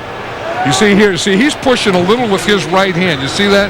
Chris Carter was pushing off, getting a little separation with his right hand. They didn't see that, but they did see Tyrone Williams. 26-yard penalty. Conrad over the middle. Wayne will tackle him. And the ball came loose again. Umpire looked like he's ready to shoot. He doesn't know exactly what to say, so he's saying nothing. But you see how many Green Bay Packers are around there? There were 6 defensive Packers in on that tackle. And that's why the ball is popping out. The line judge, Dave Anderson, had the best view of it, and he said no fumble. The umpire looked like he was ready to rule it a fumble. Ooh, I don't know about that. We'd have to see when that knee goes down. But you see, it's not just one guy tackling or even 2 guys. It's the 3rd and the 4th guy in there that pops that ball out. And so since the whistle was blown, not reviewable, 2nd and 2, Lucas puts his shoulder into the defender to try to pick up the first down and gets it. That was the thing that Ray Lucas was telling us last night that he has to do is once you decide to run, don't decide to pass again. Just tuck it away and stay with your run. He felt against Buffalo that's where he got in trouble, is going to pass and then putting the ball down, starting to run, and then try and bring it up again to throw it. The coaches are always talking about committing to the run. He means it. Here's Ricky Williams for a gain of 1. And they rough him up a little bit at the end of the play. And Monday Night Football from Green Bay is being brought to you by Microsoft, providing software for the agile business. Marriott, wherever business takes you, your Marriott awaits. Verizon Wireless, we never stop working for you. And Nissan and your Nissan dealer.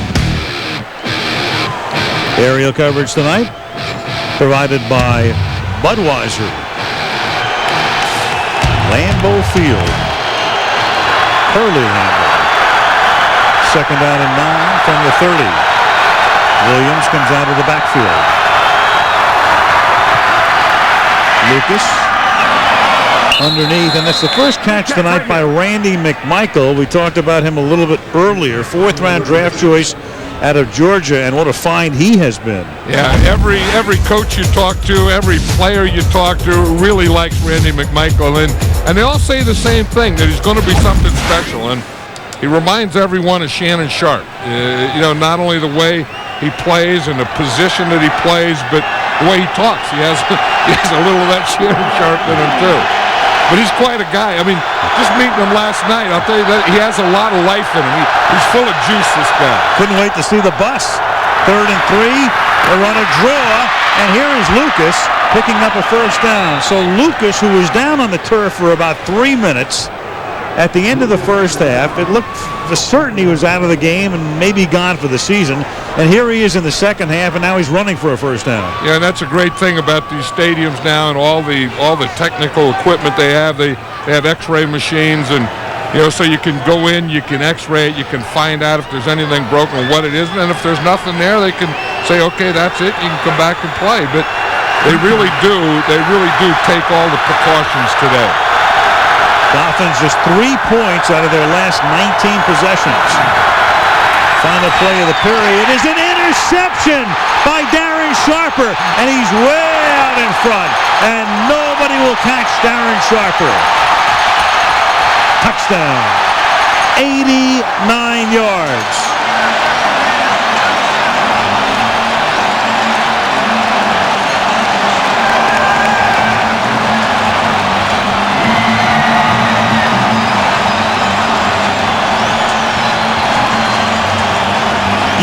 I tell you what, you need a Lambeau rest after you run 89 yards. I think he took a little Lambeau rest, then he took the Lambeau leap. I think it's fitting that Darren Sharper takes a Lambeau leap because the first guy that ever took a Lambeau leap was the safety for the Green Bay Packers, Roy Butler.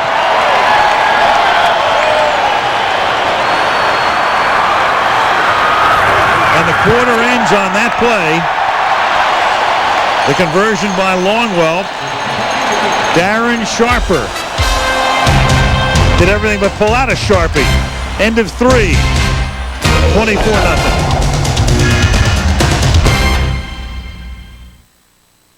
Are you ready for some football? The 500th telecast of Monday Night Football. Raiders, Broncos, an intense rivalry, an historic broadcast. Behind Mike Sherman, Leroy Butler retiring this season after an illustrious career here in Green Bay. Looking at the board, replaying the Sharper run back. Knowing Leroy Butler, he's saying, Darren Sharper, that's just the way I taught you. Yeah. He sat there, and Sharper was a free safety on that, and he read Ray Lucas all the way and got a heck of a jump on that. Fourth quarter starts with a kickoff from Longwell, 16-yard line. Travis Minor. Flag. Minor back to the 30-yard line. Yeah, I think that's typical of the way this game has been going, that Sharper interception right there, that, you know, it's been about Miami turnovers and the Green Bay Packer defense being great at getting turnovers and creating turnovers and making turnovers happen. 4 Miami turnovers tonight.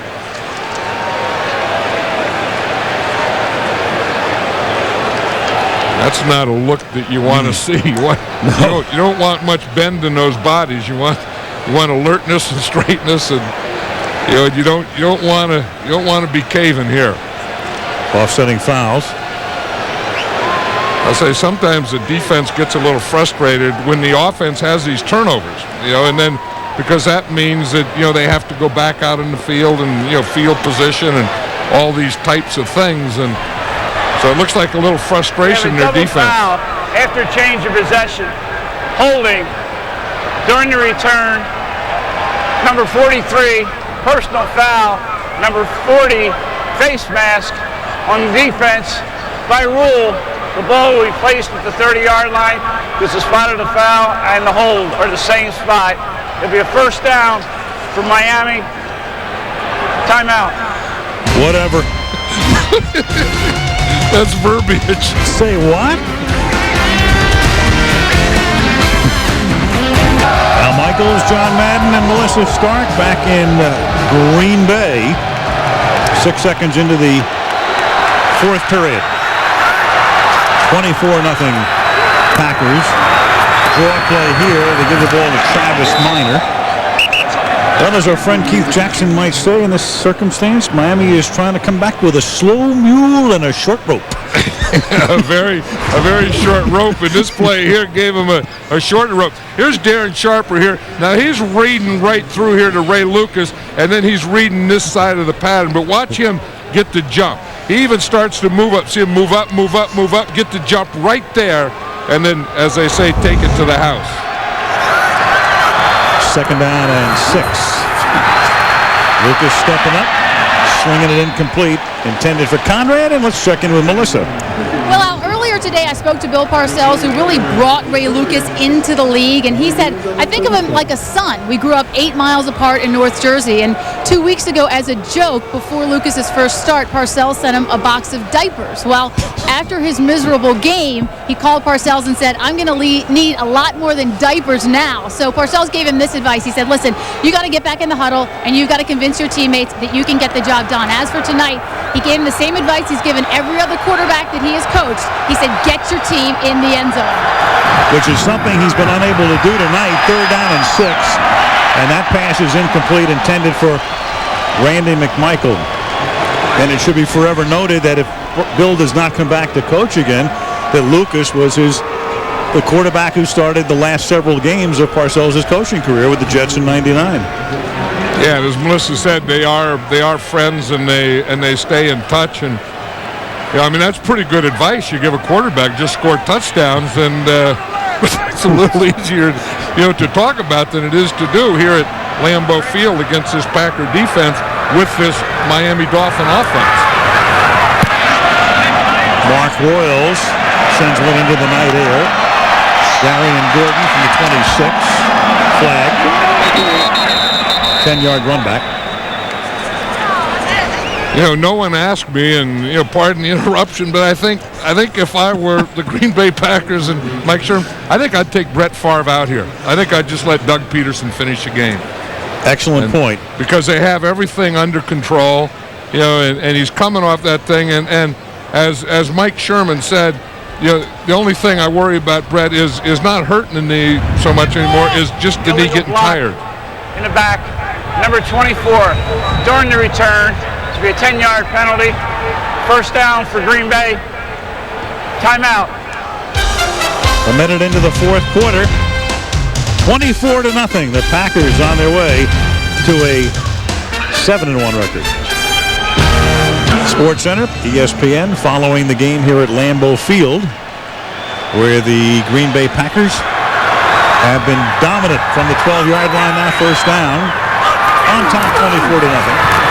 And Favre not only in the game, but airing one out, and the pass is incomplete, intended for Terry Glenn, partially airing one out.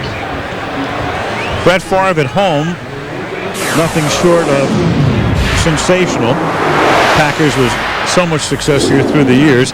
Best home winning percentage in the history of the league. Bradshaw, Staubach, Elway completing that elite list. 85% of his games. So very rarely does he go home to home lead. Right, and then you can talk about the weather, you can talk about those things, but that whole group, whenever they were home, no matter what the conditions were, they won. Brett always laughs at that when they say, well, he really likes cold weather. He plays well in cold. He said, I don't like cold weather. He said, I'm from Mississippi. But he just plays well. He's just a great player. The other day he came to practice here and it was like 30 degrees. And just typical Brett Favre, he came in wearing a T-shirt and a pair of shorts and shower shoes. That's what he wore. 30 degrees, that's how he came into practice. So what does it take? The line must be like about 18 degrees before he puts on long sleeves. No, he doesn't. If it got down to 18, he'd probably take off the shirt like some of these other goofy ones here. 3rd down and 8. Over the middle, Donald Driver, and Driver is stopped up at the 17-yard line. So it's a 3-and-out. Miami will get it back. Donald Driver, I was talking about guys with juice in them and life in them, but Donald Driver's one of those guys. And I could see why Brett Favre, always talks so favorably about him. You just watch him. I mean, he's full of life. He's full of life in the game. He's full of life in practice, in the locker room. Everywhere he goes, he has a bounce and a twinkle in his eye. Josh Bidwell.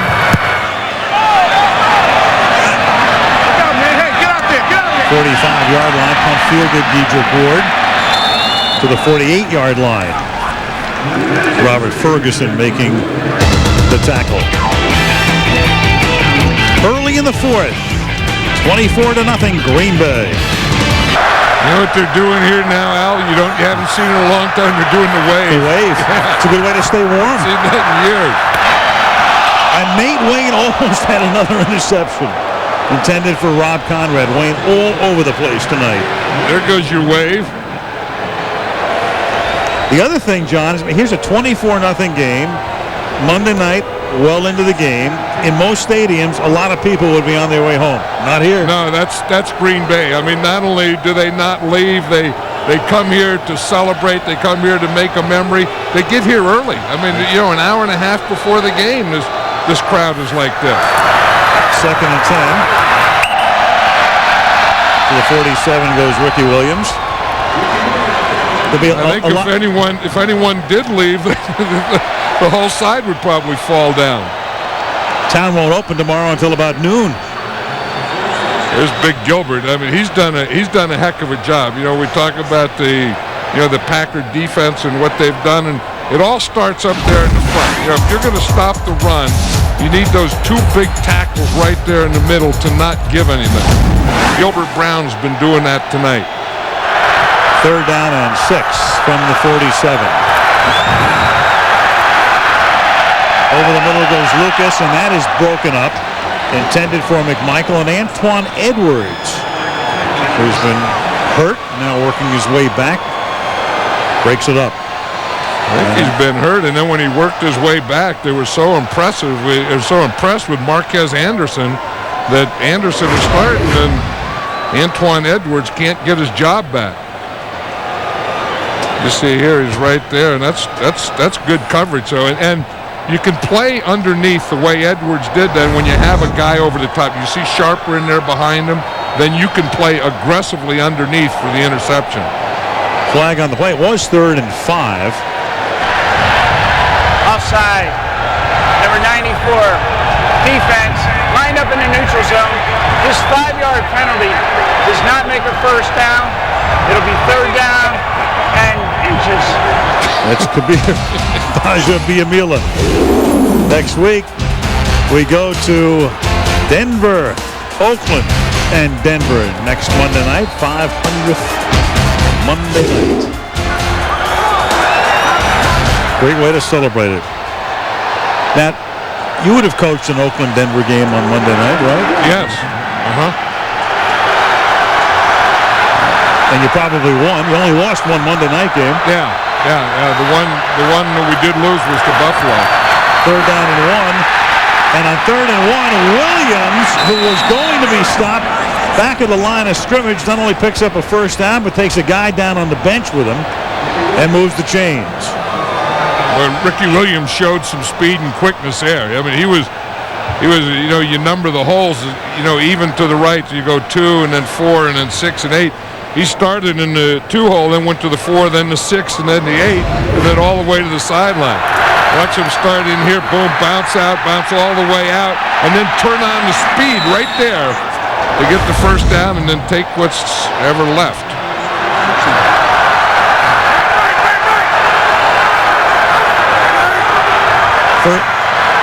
First and 10 from the 40-yard line. And that's Chris Carter. After consulting with Steve Hurt, John, and Steve has never gotten anything wrong in his life. You faced Denver twice on Monday night. 1 win, 1 tie. I'm going to have to think of which one. You know, it's funny how in life you don't remember the wins, you remember the losses. You really do, and that's what gets coaches out of it. I mean, that's what got Joe Gibbs out of it. That's what got Bill Parcells out of it. You talk to them all is the wins don't mean as much to you because you're expected to win, but the losses kill you. Well, what about the ties? Do you remember those? Well, I'm trying to remember the tie. That's why I said that. I mean, that was my original thought. I'm trying to remember the tie. 2nd and 1. Lucas to the 24-yard line. And that's a first down. Well, Oakland, Denver, I mean, through the years, there have been some, great rivalries in the league, and you think about the Packers and the Bears, and we had that one, but the Broncos and the Raiders has always been something special, ever since, the AFL started in 1960. Well, and it was the fans there. I mean, you would go to Denver, and it was the only place, I swear, where they would boo you getting off the bus. I mean, where we would park, we'd drive in there, and we'd get off the bus, and the fans would be waiting out there, and as we departed or got off the bus, they were booing us getting off the bus. Only in Denver. And only Oakland did they do it to. And Lucas gets wrapped up and taken down for the sack by Cledius Hunt. Hey, we talked just a little while ago about Gilbert Brown and the job that he's done inside, but his partner in there has played pretty well too. That's Cledius Hunt. You're going to see him right here. He's going to beat Todd Perry. He just gets that outside shoulder and just runs right through Perry's right shoulder. That's what you call getting an edge. You know, you play a tackle on an edge. He gets the edge, the shoulder of the guard, and he just ran right through Perry's edge. 5-yard loss, second down and 15 from the 29. Well, I have no idea. That's what you call throwing it where they ain't. Nobody.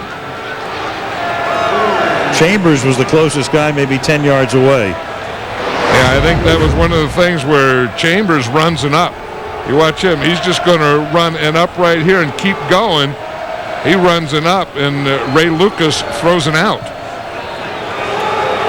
Chambers, who played in Wisconsin, a lot of Packer fans were upset when they didn't select him in the draft when he was still available and opted for Robert Ferguson instead. Chambers has been shut out tonight. 3rd and 15. Lucas, and as John said, once he decides to run, but when you decide to run, you better get out of bounds, because he was fair game and open season for Hardy Nickerson until he actually stepped out of bounds. First time since '68 over a 2-game span that the Dolphins have turned the ball over that many times. 6 against Buffalo, 4 here tonight. And, you know, and the thing is that puts their defense in a bind. I know that, but their defense and special teams didn't help their offense either. 46-yard attempt by Olindo Mare, and at least they will go home with something on the board beside a goose egg. 8:20 left in the fourth. 24-3, the Green Bay Packers. 24-3, Packers on top by 21 with 8:20 to go in the fourth quarter. And Olindo Mare sends a bouncing ball to the 10 where Javon Walker, number 1 draft choice, out to the 34-yard line goes the former Florida State Seminole. And Favre is going to stay in, surprisingly, with 8:15 left in the fourth. In the game, 8:15 to go in the fourth. John, you made a great point before as Green picks up 3. They have a short week. He's coming off a knee injury. They're going to have a 4-game lead in the division, and he's going to come out now. So Sherman put him in for just one play so he can accept the accolades, the plaudits of the crowd as he finally comes off. And you know what the plaudits of the crowd are is MVP, and I think Brett Favre is an MVP for this year and a lot of years. Well, he's already won 3 of them. One was a shared MVP award. If you had a half-season MVP, he'd probably win it right now. Yeah, I would vote for Brett Favre. Of course, I'd always vote for Brett Favre. And Doug Peterson comes in, but the play clock was running down, so they have to take a timeout halfway through the fourth. 24-3. Well, there is the indestructible one, and that's the face we've come to expect. The smile, and during commercial he was grinning ear to ear, fooling around on the sideline. I don't think I've ever seen Brett Favre this happy during a regular season game. At this point, second down and 8, and it's one-handed by William Henderson. Of course, Favre now with 165 consecutive starts. So who do you think about? In baseball, Cal Ripken, of course. He has the physical toughness because in a sport like football, I can't imagine the pounding that takes place and have to deal with that physically. The mental toughness to go out there and meet the challenges of the day, it's obvious that he likes that and he likes to go out there and do that. And the passion, I mean, without that, you wouldn't attempt it. So, it's obvious to me he enjoys what he's doing. He understands the value of his position, and he takes it out to work every day. John, you said he looked happy, but before the game, he looked a little, shall we say, anxious. Yeah, he was, because he wasn't sure of that knee or that knee brace. Yeah, Peterson goes down in the arms of Jason Taylor, who finally gets some penetration, but he had a little worrisome look on his face in pregame warmups. And I think that brace reminded him of it, and then I think that now he knows that he passed the test, because he'd never had a knee injury in his life. And then he got that one, and he didn't know how to act or react or what to expect, and now he knows that he could take that time off, rehab it, put a brace on, and play. And keep a 4-game lead in the division. I swear I've never seen him laugh like this or smile like this much in a regular season game. That'd be a great sense of relief to know that you could come through what he came through after that situation 2 weeks ago, and as Dedrick Ward is stopped at the 31 when he's assisted off the field. He goes off the field on a cart. I mean, it was that surreal scene. We were watching TV that day and just looking at it. We were talking to each other about, that's something you never see. Yeah, it's something. I think that was the biggest shock of that weekend for me. And then he comes into this game and he starts moving. I mean, it was something that, he came in and right off the bat, he showed that he was going to throw the ball and that he was going to move and run and do all those kinds of things. 6 minutes left from the 31-yard line. Lucas throws, caught, and paying the price is McMichael. Darren Sharper saying, hey, I know you're a heralded rookie, but take this. We're talking about Brett Favre and how he came in and moved. We can just see that, what he did and moved around as we see the hit here. I think Michael, he really got turned around on that play. Brett said, woo, they're still hitting out there. Cledius Hunt is still down. They work on him. Packer defensive tackle. Yeah, we're talking about Brett Favre, in the pocket, staying in the pocket. We'll see, in the pocket, he was 11 for 15, but he just didn't stay in the pocket. We'll see that he moved, and he moved out of the pocket. And out of the pocket, he threw 10 times. He was 5 for 10 and 52 yards. So I think what that did is just show him that I'm not going to be a sitting duck back there, that you just can't rush to a point. I'm going to be at this point, that point, and we're going to change my launch points. Cledius Hunt comes off. Saying he's okay. There's a lot of body there to hurt. you start checking over that body to find where it hurts, and you got a big old map to go around. 6'4". Little jiggle in there, huh? 2nd and 4 from the 37. Edwards gets taken down by Anderson. Well, the Packers a 4-game lead, and still early, halfway through the season.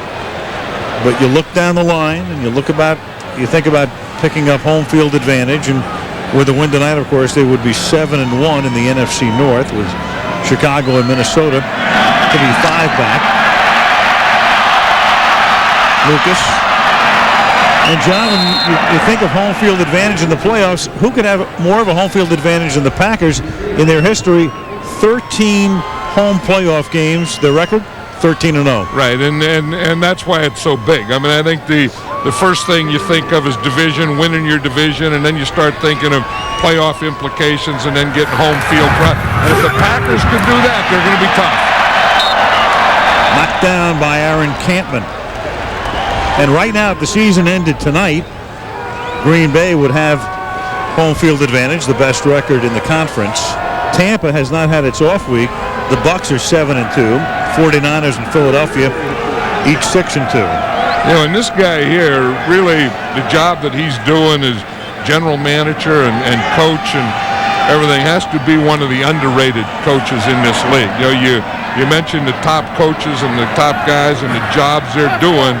I'll tell you, he has to be in that top group. And just absolutely coming out of nowhere, Ron Wolf picked him after Ray Rhodes had been here for a year as the successor to Mike Holmgren. And that's incomplete. One of the amazing things, I'll never forget Ron Wolf telling me after he selected Sherman, I said to Ron, well, you must have been pretty close with him when he was an assistant here. And Ron said, no, I had a couple of conversations with him. That's it. Yeah, he said he hardly knew him, but they came in and they had that one conversation. And he said after that, he said he was going to interview some other guys. He said, but he went home and He said, why do I have to interview anyone else? This is the guy that I want. Exactly. In fact, Marty Schottenheimer was going to come in to be interviewed. Right. After Marty had left Kansas City. And then Ron said, I've got my man. You know who Ron always wanted, even before Holmgren and Rhodes and all those guys? He always wanted Steve Spurrier. Yeah. On his list, or short list or whatever, Steve Spurrier was always a top guy on that list. Ronnie Holiday knocks it down, and Green Bay will get the ball back. You think the long and storied history of this franchise with Lambeau and Lombardi and all the rest, and here's Holiday again. Right there he is, right there. Well, he's somewhere in there. Ronnie Holiday has that torn, that torn pectoral muscle? Right. And it was that right arm that was the torn muscle, and it was that right arm that he put up and knocked that ball down with. There's Green. You think about the storied history, of course, with Lambeau, with Lombardi. A little bit of symmetry here with Lombardi coming in 59 his first year, 2 games over 500, as was Sherman. And then in Lombardi's second year, he made the playoffs, as did Sherman. And then the third year, this is pre-Super Bowl now, the NFL championship game, the equivalent of the Super Bowl. Vince won it. What's going to happen to Mike? Well, we're going to find that out. But, if you can be mentioned in the same page, I'm not going to say same sentence, same paragraph, the same page with Vince Lombardi, then you're doing okay. I don't know if I'd put him there yet. Peterson, and that's incomplete. A little short on the throw to Green, but with Mike Sherman, and the other thing, not only did Ron Wolf not know him particularly well, even though he was an assistant on the team, Mike was not going to come for the interview. When Mike Holmgren had to tell Mike Sherman, no, you had to get on the plane and go to the interview. Yeah, because he would just kind of settled in there in Seattle, but he didn't want to move the family anymore. And every assistant coach thinks that you don't want to keep moving your family and the kids changing schools and all those types of things. At some point, you'd like to settle down a little, and he just started to get settled. And boom, this game, he said, I don't know that I want to do that. 3rd and 10, draw Green. Of course, Ron Wolf is a guy that you've known, John, for a long time. He was with the Oakland organization when you were there. And you think what Wolf did, he brought Holmgren in, traded for Favre, brings Sherman in. The biggest thing that he did was trade for Brett Favre. That's Ron Wolf's legacy. Will be a lot of things. It'll be bringing a Super Bowl here. It'll be doing all these things they've done in Green Bay. But bringing Brett Favre here, and then what Brett Favre has meant to this organization and to this town. These two things go together. Brett Favre doesn't belong in a big city. Brett Favre is from Kill, Mississippi. Brett Favre belongs in Green Bay. There's something right about it, and this is who he is and where he belongs. Bart Starr, not only that illustrious career, but remember, Bart coached this team for a number of years. Lambeau Field.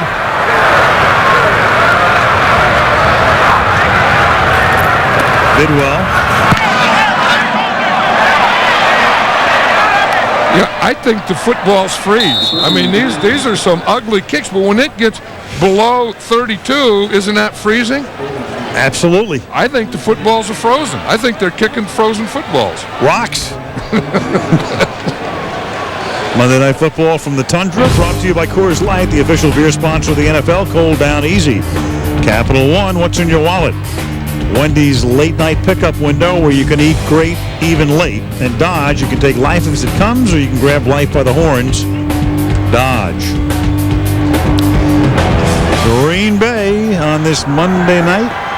Happy Monday night for the Partisans. As Lucas on first down. Catch was made there by Dedrick Ward. 2 of them teammates with the Jets. Yeah, we talk about Green Bay and being in good shape in their division. Miami's not in terrible shape in their division. They're not playing well. Buffalo, they didn't play well, and they didn't play well here tonight in any area. They'll still lead by a half game over Buffalo. Pass is incomplete. Yeah, and part of it is getting Jay Fiedler back and, some of those things. But another part of it is they're just not in sync. I mean, this team, they've had 2 weeks off, and it sometimes doesn't even look like they practiced. I mean, they don't have anything going, and I don't think you can put it all on the quarterback. I mean, I think some other guys had to do some things, and I don't know that they were done. Well, they scored a touchdown on their first drive against Buffalo, and they haven't scored a touchdown since. So that's almost 2 full games by the time this one's over if they don't get into the end zone here without getting into the end zone. Shovel, little flip shovel to Robert Edwards up to the 50-yard line. Talked about Edwards very early in the game and I wasn't overstating it. There was a point he suffered such a terrible knee dislocation in a beach football game around the Pro Bowl in Hawaii 3 years ago. There was some talk about an amputation at that point. He's been out of football 3 years and back in now as their third down back. Pass caught by Chris Chambers. So the Dolphins. You see that play out a couple of plays ago where Ray Lucas was running and the guy chasing was big Gilbert Brown. Watch him. He's always getting double teamed. He pushes a double team and then he sprints. Now that's a Gilbert Brown sprint, and that's what he's doing now. Seriously, that Gilbert Brown didn't do 2 or 3 years ago. Is he's not only playing his area in the middle, but he's running up and down the line of scrimmage. First and 10 from the 37-yard line. Lucas to the sideline, steps out of bounds at the 27. 2:14 remaining. Miami comes back north next week. Sunday night game on ESPN against the Jets. Green Bay stays home, and Detroit comes to Lambeau Sunday. You know what that thing Brett Favre keeps putting up in his mouth? That's a hand warmer. And only Brett Favre would warm. I don't know if he's warming his nose or his mustache or the stuff that's coming out of his nose. He is a happy guy tonight as his team will go to 7-1. You saw the Dolphins' upcoming schedule. Yeah. That San Diego game in 3 weeks is the game for which they hope to have Jay Fiedler return to the lineup after the thumb fracture. They will have kept him out at that point 6 weeks. Caught by Ward. And we will take it down to the 2-minute warning. 2 minutes to go at Lambeau Field, where everybody has stayed to the very end. 24-3. Put yourselves leaving players of the game. All right, there is the real horse trailer. Our honor roll ace, Brett Favre won it a few weeks ago, and tonight, how about we have a horse with a cheese head? Never before.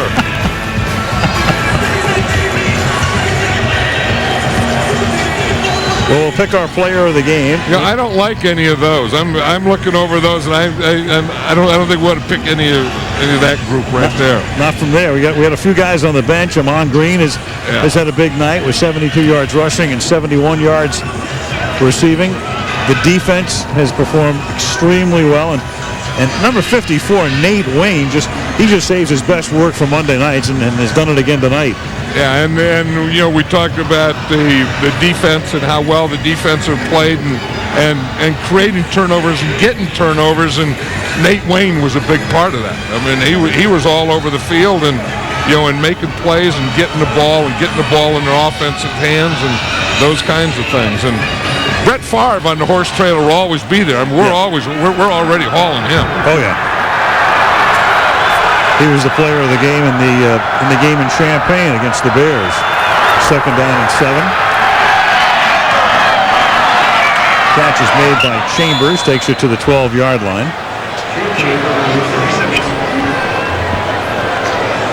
I think the thing that the Dolphins have to be thinking though is to get some confidence back, and start, because they played so well in that Denver game. That was a great game. Catch is made. Chambers again is out of bounds at the won. That Denver game is the game where Elon appeared to have won it with the long field goal in the last minute, and then that was answered by Olindo Mare, and Jay Fiedler had played down the stretch with a fractured thumb. Like Ray Lucas took another shot there and grabbed his shoulder again. That was the shoulder that he injured in the first half. Oh yeah, he did take a shot right there. There's Aaron Campman. For defense, this penalty will be enforced from the end of the run, half the distance of the goal, first down. They called that one on Campman. Yeah, it was Campman. What he did is they're so worried about using their helmet in their hands. Watch Campman when he comes in. He puts his hands out and his head out, but he still made the hit. I mean, that's the thing about collisions. If there's going to be a collision, it's your body against his body. You know, you can talk about this helmet and all that other stuff, but that's just a body.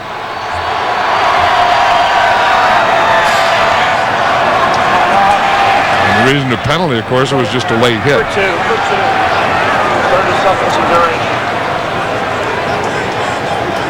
Timeout. Green Bay takes the timeout. So, well, you have to honor Amon Green, and then on the other side, Nate Wayne. So we split it tonight. Split vote. So that's not bad. An offensive player and a defensive player, and that's the way the Packers played. I mean, it wasn't all about their offense. I mean, their offense did the job that they had to, but tonight was a lot about defense. It was a lot about flying around, making tackles, making plays, turnovers, those kinds of things, and that's why Leroy Butler has such a smile on his face. Wayne, a fumble recovery, an interception, and 2 near interceptions, 9 tackles. Big night. Yeah, that's a big night for a linebacker. The tackles and then being able to get the turnovers and put your offense in good position. And then when your offense is with Brett Favre, that's how the Packers are winning this year. Lucas gets into the end zone with a minute and a half remaining. Quarterback sneak to put it in. Darren Sharper's done. They're arguing with the official that he didn't get in. Again, so now we're going to see this, and we're going to see a extra point here, and then an onside kick, and then go from there. And I know what Mike Sherman is thinking. That I just want to get this thing over with, get the win, and get out of here. Yep. Doesn't need to see any miracle Miami finish. 24-10 is now the score on the extra point by Mare. So the 500th Monday in this series that was the dream of Pete Rozelle and Roone Arledge some 33 years ago.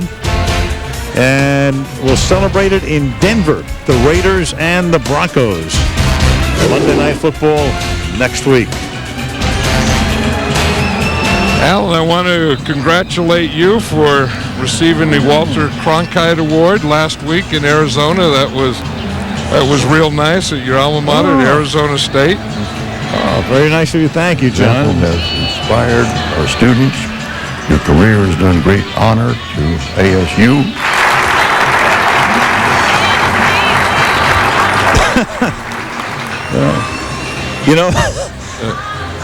I'm standing there, I'm thinking it was Walter Cronkite when I was a student from whom I learned that John Kennedy had been assassinated, and then all these years later to go back and to receive an award from the most trusted man in America was phenomenal. And yeah, I think when he puts his name on it and his stamp on it, you know that you've achieved something special, which you have. And I think about all the pranks I pulled as a student, and I started talking about them, and I looked over at Walter and I said, this is sort of like giving Alan Funt a Peabody.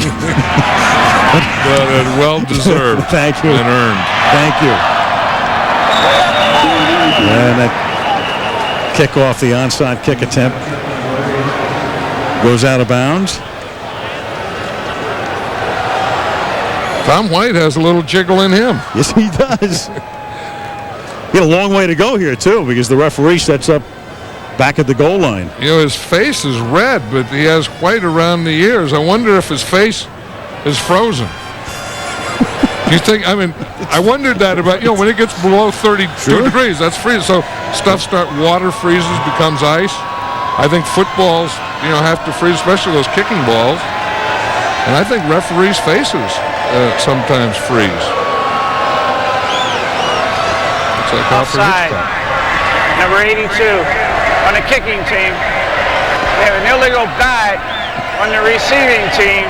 Batted the ball forward and out of bounds. The foul's all set. We'll re-kick the ball. And White can jog back another 50 yards and then back again another 50 yards. Mike Sherman's still saying, let's get this thing over with. Dave Wannstedt's wondering about these visiting dressing rooms, locker rooms. Call them dressing rooms because they are. That's one thing, they have the new stadium here and the renovation, and one thing they forgot or they haven't put in yet is visiting locker rooms. And Dave Wannstedt heard about the Redskins and how bad it was, so he brought his team in last night. The Dolphins came in last night just to look at the locker rooms. There was a little consternation over the facilities as well.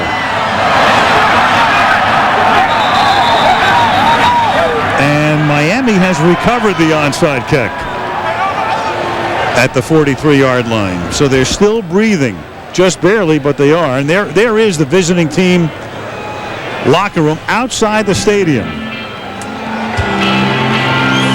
And a sneak peek inside. Now, we showed you the Packer locker room before. And Dave wanted, it heard how bad it was from the Redskins, and they'd complained about it. So instead of just coming tonight and seeing it for the first time, he brought the whole team here last night to go in there, get used to it. Any complaining you have, get it out of your way, so you come back tonight and just have one thought in your mind, and that's the Packers. 1st and 10 from the 42-yard line. And Lucas, KGB, gets the sack at the 33-yard line. Wrapped them up, knee hit the ground, sack for number 94. And I'll tell you, that's when you need big plays. That's when pass rushers, you can just see him. He gets down here in that left-handed stance, and it's just a sprint. But the other part of the sprint that I like about him is he always dips that shoulder. So part of it is leverage. But watch here. You see how that left shoulder goes down? And as the left shoulder goes down, the right foot goes by, and the next thing is right there is Ray Lucas. I think that's the big thing. I mean, speed is good, but I think the leverage and the shoulder dip. Watch right here. You see there? You see how low he gets?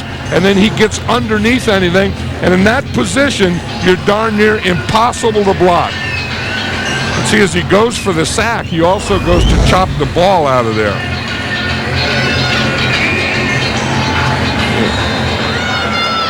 He's the guy that's made some plays tonight. And over here, I think from this point on in his career, he's going to make a lot of big plays. We kind of expected more of that tonight from Jason Taylor, but I think the Packer offense really did a pretty good job against Jason Taylor. Excellent. 2nd down, 18. Miami with one timeout left. Lucas with a swing out here to the tight end McMichael, who was in the backfield. And he takes it up to the 41-yard line. Under a minute now remaining. You can vote for Monday Night Football's greatest game. List is down to 5. Check them out at ESPN.com, NFL.com. Bill Parcells has a midseason report card on NFL.com. 50-yard line, catch made. That's Chris Chambers out of bounds. Well, Monday Night Football, executive producer is Howard Katz. And Bob Toms, the senior producer of ABC Sports. Our man Fred Godelli. Our illustrious producer, Drew Esikoff, calling all the camera shots and angles. Steve Hurd, our director of information. Joe Benda, our technical director. Joe the rookie, Mark Titleman, the replay producer. And the rest of the gang, Val Fischler, our edit producer. As we count down to 500 with Brian Gordon and the gang. Up here in the booth, of course, George Hill and Malibu, Kelly Hayes, who, as you know, John, lives in Aspen. Yep. Vinny Rayo there. You know what Vinny was telling me? Number 84 offense. 5-yard penalty remains. 4th down. I was telling Vinny how Brett Favre goes hunting all the time. He goes deer hunting and he sits in a tree, and the last time he got a deer, he told us, was the day before the Antonio Freeman Monday night game. 2 years ago. Mm-hmm. So I was telling Vinny about that. You know, he goes and he sits in a tree with a bow and arrow all day. And Vinny said he heard some guy say once that hunting is the only sport where the opponent doesn't know you're playing. That's Vinny. That's what Vinny told me. But they tell me, though, if you go fly fishing, that the trout actually know that you're fly fishing, though. So then that's not hunting, but that's it's fishing. a sport. No, but I mean, so you're saying that the opponent knows they're in a game. That it can be a sport. On 4th and 7, they keep the drive going and keep it alive on the pass to Chambers to the 44-yard line, and Miami takes its final timeout. Yeah, I'm not impressed with what Miami's doing here because, you know, when you get the onside kick and it's 24-10, you need 2 scores. So you have to. I mean, you can't take those short shots. I mean, somewhere you just have to, you know, try and get a chunk, even if it's pass interference. Now, when we're talking about hunting and fly fishing, right? You know, it's another route, right? I mean, 24-10 is not a route, but 8 of our 9 games have now been double-digit games on Monday night. Yeah, I mean, that's the old thing. What do they say? You play the hand they deal you, or right? The hand you're dealt's the hand you play, or something like that. You go like that, right? Yeah, that's it. You play. Heck, that's change your that's shift. What we got. But you know, one thing about here, I mean, the winning team being in Lambeau Field in Green Bay, and these people stay. I mean, these are football fans, and this is tradition, and there's something about it that this is what it's all about. A lot more fun to stay when your team is winning too, and they're not used to losing here. Not over the last decade or so. Lucas escapes the sack, launches one deep to the back of the end zone, and it's incomplete. Yeah, that's what he had to do. I'm surprised that they didn't do that earlier. You just have to go for a couple launches because you have to be thinking in terms of 2 scores. And it's not working the ball down the field and then taking a shot because you need 2 shots. So you better get that one. Get the flag down. I think he might have been past the line of scrimmage to begin with when he launched it. James McKnight was the intended receiver. Marcus Anderson was covering on the play, but I believe he was past the line of scrimmage. Illegal forward pass. Number 6. Pass was thrown from beyond the line of scrimmage. That's a 5-yard penalty from the spot of the pass. Plus, loss of down. 2nd down. I swear Tom White's face is frozen. I agree. Yeah. Now you can see the line of scrimmage is about the 44, so you're okay, you're okay, you're okay, you're okay, you're okay, you're not okay. He was just a half a yard. He was just a half a yard beyond when you launched. So you got to go back and launch another one. Which he figures to do if he can get it off here. But the pressure is too intense. And the sack by Rod Walker, Kabir Bajabiamila also in on it, helped to create it. Yeah, again, and he has that move down so well. Again, we'll see him start up and then watch the shoulder dip right there. You see him dip that shoulder right there, put that left shoulder underneath, rip it up, and then he's there. And the game is going to end on another sack by KGB. He'll get that one to end the game. So all's well that ends well in Green Bay. A little anxiety at the start. How would the knee hold up? Could he play the whole game? Would he be the same Brett Favre? Yes, yes, yes, yes. Dave Wanstead, can't wait to get out of here. 0-7 at Lambeau. 0-6 as the Bears coach. 0-1 as the Dolphins coach. And Green Bay goes to 7-1 as they win it 24-10. We'll wrap it after this. Green Bay wins it, beats Miami 24-10. 6 straight wins for the Packers, and let's go to the field and Melissa. All right, now, well, Amon Green with the Packers' first 2 touchdowns on the night. Amon, what was the key to taking apart this Dolphins defense? Just doing what we do, just run the ball and pass the ball, and nothing spectacular. Just worry about running the plays offensively that are called, and big plays that happen, basically. What about your own defense? So many huge plays. How impressed were you with their performance? Oh, very, very impressed. Just go back to the old saying: offense wins games, defense wins championship. That's what they did today. They played strong. Even in the second half, offense didn't do much, but the defense did their job, scored points, put points on the board for us as a team, and made it a lot easier for the whole team overall. Last but not least, Brett Favre comes into this game with the injured left knee. The fans are chanting MVP. Did Did it hamper him at all? I didn't even know what they were saying. I asked him, but I can't repeat what he told me in the huddle. But I didn't realize what they were saying. But nothing surprised me with him. He's the type of guy, you know, he's gonna play regardless of the situation in terms of what his body's in, what his mental state in. He's going out there. He's gonna go out on the playing field, give the team every time 110%. Come on, best of luck the rest of the season. Thank you. Hi, Mayani. Daddy, love you. Oh gosh, I've never seen that before. Well, speaking of Favre, talked to him just before he left the field, Al, and he said that the left knee was definitely stiff, that it cramped up a number of times during the game, and it was just generally fatigued from wearing that brace. But you know what? He got the job done. The team is 7-1, and the last two times the Packers were 7-1, 1996 and 1966. Both years they went on to win the Super Bowl. And right now, at the halfway mark of the season, Melissa, best record in the league. It's 7-1, 6 straight wins, 24-10 the final. Next week to Denver, the Broncos and the Raiders, the 500th telecast of Monday Night Football. Now stay tuned for your late local news. Those of you on the West Coast, a special edition of 2020. Al Michaels, John Madden, Melissa Stark, saying good night from Green Bay. Talk to you next Monday from Denver. Should be a beauty.